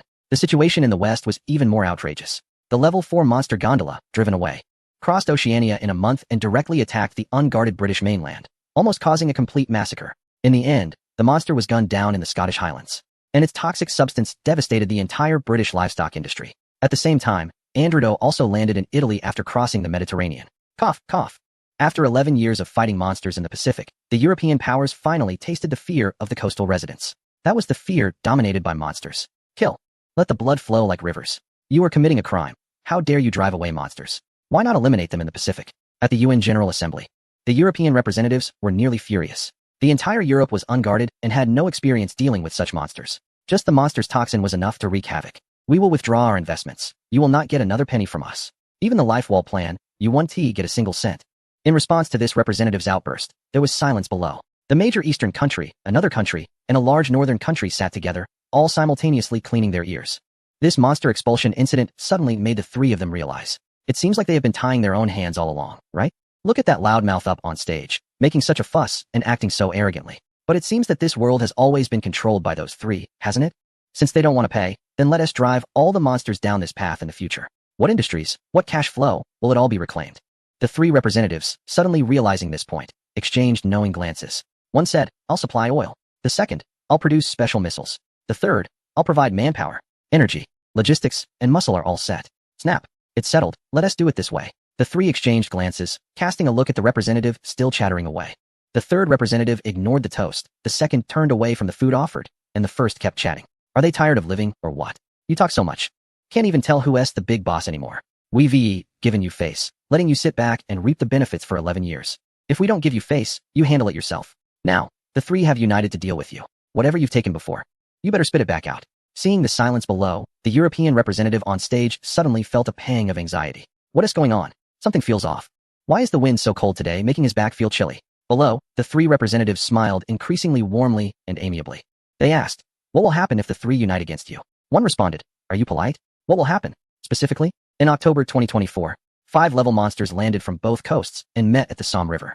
On that day, the entire eastern Atlantic coast was filled with whales, and blood flowed like a river. It wasn't until a nuclear bomb was dropped into the Atlantic that the continuing monsters were finally quelled near the shore. The pioneers learned their lesson. They seemed to realize that the humans who originally bore the brunt of the monster invasion didn't want to resist anymore. As long as you don't provoke them, they couldn't even be bothered to move. Now, these monsters have been set up to automatically avoid the Pacific. They can achieve results anywhere as long as they avoid the Pacific. The pioneers, realizing this, were taken aback. Wait, they actually chose the hard mode from the start? Why didn't they say so earlier? After experiencing the pain of being ravaged by monsters in Europe, the situation suddenly changed.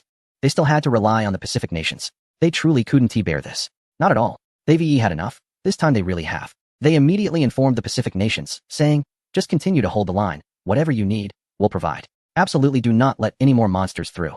They're going to be killed. Chapter 218, ready to start. Around the Pacific world, November 2024. After 5 months of defensive construction, Changzhou and Guangdong province finally produced 12 hunter mechas. However, by this time, the 5 months of leniency from the three had already made nations outside the Pacific aware of the horrors of the monsters. Once again at the United Nations General Assembly, the situation is completely different from 5 months ago. With bloodshot eyes and a fatigued expression, the representative from a certain European nation, looking quite disheveled, is speaking hoarsely from the podium. The Atlantic nations have recognized the dangers of the monster invasion, and the safety of the Life Wall project is indeed questionable. We earnestly request the Pacific nations to continue shouldering the responsibility of the defense line, and for this, we will do our utmost to provide the necessary resources. Europe has truly faced hardships this time. The continuous monster landings have finally made those who have enjoyed peace and comfort for 11 years in the rear realize what the Pacific nations have been enduring all these years. The representative from the Eastern nation looks expressionless at the European representative on stage, thinking, I still prefer how you were 5 months ago, so rebellious, please return to that. Do you really think we are easy to bully? However, even with such earnest pleas, the countries surrounding the Pacific are too lazy to respond, especially the Eastern nation, which has its own plans. This group of pests, mere children unworthy of strategizing. Ahem, but we cannot spare a single cent when it comes to payments. Thinking of his mission, Chen Jiming suddenly stood up. The entire venue was quite silent. The Eastern nation, the large nation, and the other country were not speaking. And no other nations could withstand the continuous attacks from those monsters. At this moment, the representative from the Eastern nation suddenly stood up, immediately drawing the attention of everyone in the room. Chen, may I ask? Charlie on stage, seeing someone finally stand up, was instantly moved to tears. It's the Eastern nation again, so loyal. They really stand up when there's something going on. 5 months ago, the Pacific nations had basically shut down their hunter mecha production lines. Chen Jiming glanced at him and said lightly, currently, we are the only ones still maintaining production. What is the art of speaking? Using the word maintaining effectively. We understand, we understand. Charlie nodded vigorously, his mind clear as a bell. Isn't it just about the money? Give it, whatever amount is needed. As long as you don't let that damned monster come over here. Additionally, we need the complete patents for the hunter mechas. The complete set of patents. Give. Charlie nodded like a garlic pounder. Also data, medical technology, minerals, resources, oil. Give everything. Just provide whatever you have. Now it wasn't just Charlie. Even the representatives from the nations that had been pierced by the monsters, including the camel, were nodding in agreement. How could they not comply? If they didn't, you and your ally would let more monsters through, and we'd all be done for. Very good. Seeing the originally rebellious nations calm down, Chen Jiming nodded in satisfaction. In that case, once the resources arrive, we will continue to use the shattered dome of the Greater Bay Area to resist the monsters. Also, we are about to prepare to strike at the breach. And we ask the Pacific nations to cooperate. Chen Jiming cast a glance at the representatives from the other country and the large nation. They nodded slightly. Though they appeared calm on the surface, they were surprised inside. The Eastern nation is truly going all out. Are they really going to tackle the breach? With their understanding of the Eastern power, how could they be so proactive in taking action? No, that is absolutely incorrect. What gives them such confidence? Representatives from a certain country and another large nation exchanged puzzled glances.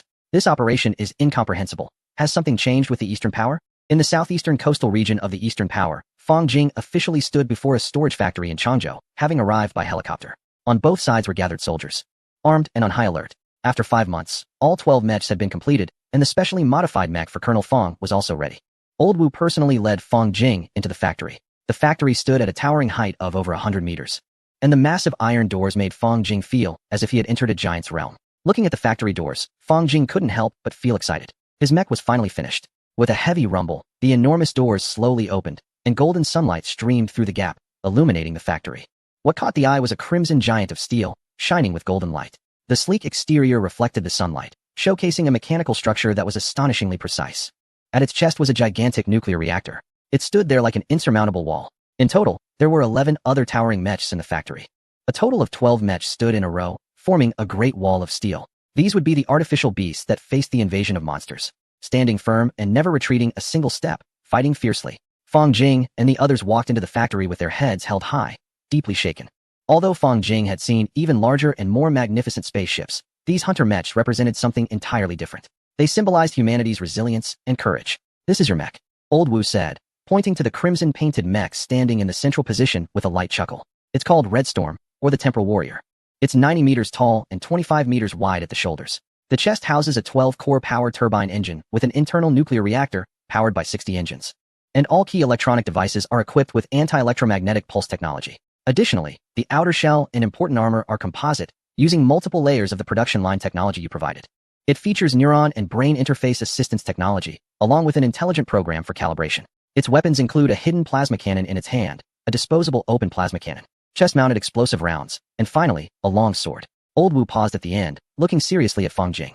This 50-meter-long sword was made using the full capacity of one of the production lines you provided. Several staff members responsible for its installation noted abnormalities.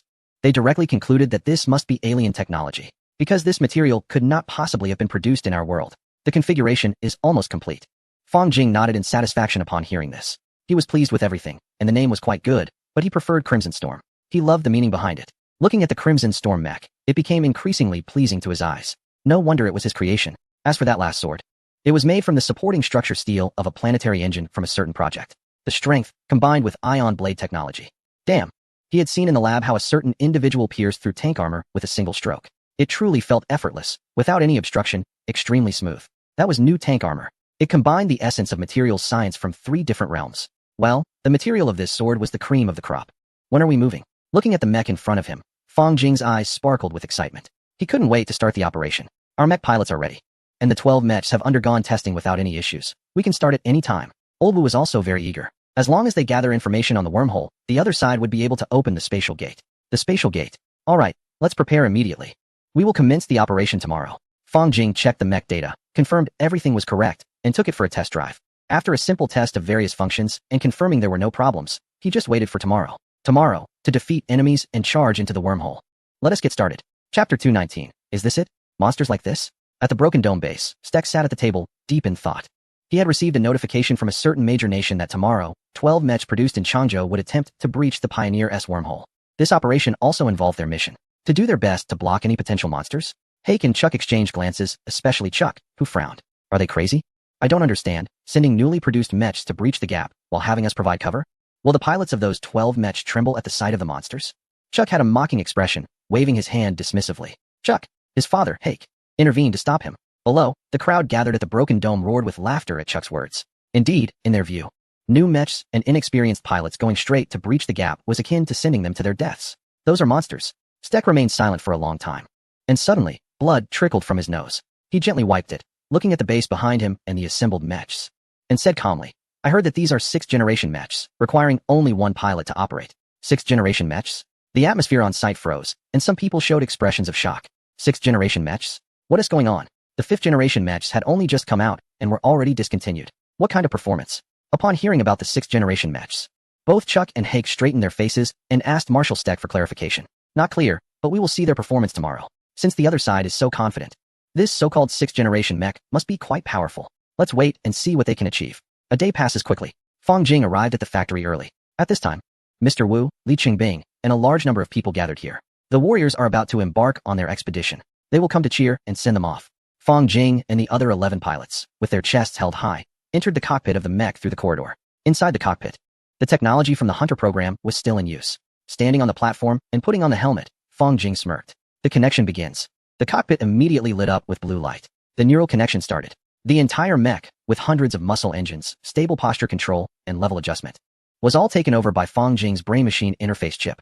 The powerful brain-machine interface chip blocked all data loads. At the same time, the neuron technology connected Fang Jing with the mech. Connection successful. Welcome aboard, pilot. In an instant, Fang Jing felt he had completely transformed into the Crimson Storm. At this moment, man and machine were one. As he flexed his hand, the mechanical giant hand of the Crimson Storm mirrored the action without delay. This mech was designed with technology from both this universe and the Jiuzhou world. With just a slight movement, the mech underwent an almost earth-shattering transformation. Piloting the mech, he picked up the handheld open ion cannon, with a sharp blade strapped to his back, and the factory roof was directly opened with the clattering sound of mechanical transmission. Helicopters, already prepared, paired up to attach steel cables to the mech's shoulder. 12 mechs flew towards the Pacific Ocean, blocking out the sun. The mission officially began. In the deep sea, it was pitch black. Suddenly, several large lights lit up on the seabed. The sediment that had accumulated for who knows how long was stirred up in patches. The 12 mechs moved slowly towards the gap in a defensive formation. This formation is the Turtle Shell Formation. 12 giant mechs, 10 on the outside, with the left hand holding a massive expanded steel shield and the right hand equipped with various instruments. One mech floated above, using its power to remain alert for incoming enemies. All the mechs surrounded the Crimson Storm tightly. This is indeed a turtle shell tactic. Even monsters would find it hard to attack from below. Fang Jing watched as the entire turtle formation slowly moved towards the gap, his mouth twitching. Well, the expert group of Project 237 is really pragmatic. They actually thought of this. What a bit embarrassing. This is the horizon, and there are no anomalies around. The leading mech, the Horizon Warrior, had blue light flashing continuously in hand. Indeed, this operation is unrestricted. Besides being cautious, this group of warriors also had a bit of a dark side. The line of warriors had already charged the ion cannons. As long as there are monsters daring to emerge, just blast them away. Their mission is simple. Protect the Central Red Storm and collect data at the breach. Fang Jing criticized their overly cautious behavior, disdainfully adjusting the ion cannon he held into rapid-fire mode. Cough, cough. After all, life is one's own. One must be cautious when necessary and passionate when the time calls for it. As for the monsters, do you understand parallel universe technology? An ion cannon with a small nuclear fusion core, firing 100 rounds per minute for 10 minutes. If I hit you in the head, do you understand? Let this little monster feel the weight of 3, no, for worlds. Beep, beep, beep. Suddenly, a rapid alarm sounded in the communication channel. The biodetector of the Strider detected a signal, 3 o'clock direction, 800 meters. Energy level predicted to be 4, it's a level 4 monster. A calm yet tense voice emerged. Upon hearing the sound, the entire turtle formation turned their cannon muzzles in unison. The dark cannon mouths directly aimed at the 3 o'clock direction without hesitation. Within the illuminated area, no monsters were found. Staring at the pitch-black surroundings, Fang Jing took a deep breath. In the past, it was all about passion and using mechs to fight monsters. But now at the breach, it felt a bit like a case of a cowardly dragon. To say he wasn't nervous would be a lie. Hidden in this dark sea was a level 4 monster. Damn it, I can't wait any longer. After a long time without sighting the monster, it was clear that it was lurking in the shadows, waiting to ambush. Fang Jing gritted his teeth and said sternly, "Don't shoot. Conserve energy, my gun is fine, I'll handle it." With that, he squatted down, stabilizing his stance, and aimed his long gun. He pulled the trigger all the way down. In an instant, the seabed erupted with a series of ghostly blue flashes at 1-second intervals. Accompanying the blue light were violent explosions that boiled and churned the seawater. The explosions lasted for a full minute, and the blue light persisted for a full minute. It was brutal. The entire 3 o'clock direction turned into a wasteland. Imagine what it would be like to be plowed by a giant ion cannon firing 100 rounds. The scene was extremely ferocious. Indeed, the level 4 monster hiding in the darkness was gone. Only the mixture of flesh and blue blood in the seawater proved that there had once been a monster here. Chapter 220. This young man, this firepower. In the dark depths of the Pacific Ocean, the level 4 monster had just emerged from the breach and sensed the target signal. Since it was so close to the breach, it rushed over without hesitation. Andrus. This monster should be called Andrus according to human naming conventions. Andrus hid in the pitch-black, deep water, using its extraordinary vision to observe the distance. Sure enough, in the location where the water flow signal came from, there appeared a group of iron turtles. A cluster of iron turtles. There was simply no way to find a spot to bite down. Unable to figure out how to attack, Andrus continued to hide in the darkness, waiting for the right moment. Finally, it noticed the flaw in the iron barrels.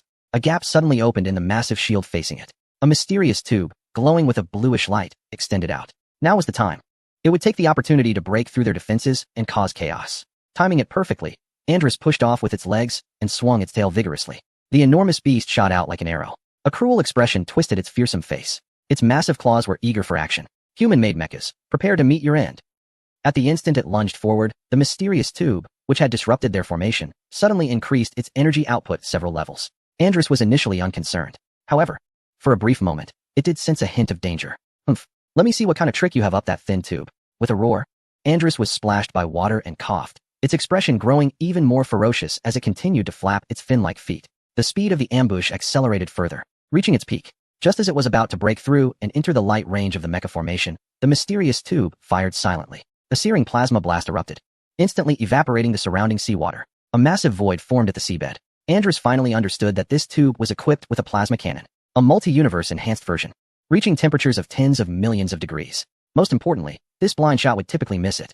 Yet, Andrus had charged right in. It was practically face-to-face. Moreover, after firing one shot, the opponent showed no signs of stopping. Indeed, Andrus was taken out by the first blast, but it was utterly insane. The barrage continued for a full minute. The cannon's blast had boiled the surrounding seawater, causing it to evaporate and condense dozens of times. The water was churning, and nearby deep-sea creatures were cooked alive. The cold, indifferent voice rang out, "Target eliminated, maintain vigilance." The figure raised the weapon, and various heat dissipation and charging mechanisms immediately activated. Shaking the gun slightly, it glanced at the distant debris. The tension in their heart vanished in an instant. A level 4 beast? Was that it? It couldn't withstand a single shot from me. With 900 rounds left in the chamber and 20 canisters of controllable nuclear fusion fuel as additional ammo, that totaled 2,900 rounds. No matter how many beasts came, they would be taken down.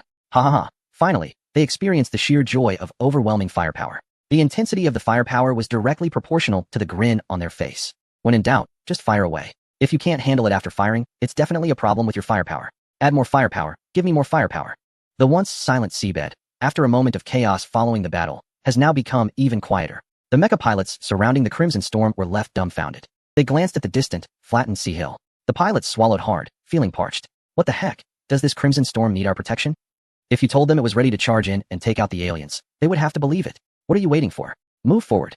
Fang Jing licked his dry lips and commanded loudly. At the same time, he thought to himself, what kind of experts are these, providing such heavy firepower? With this kind of firepower, they still send 11 units to provide cover for him. It's clear they are over-preparing. This redundancy is absurd. All right, maintain formation, continue moving forward.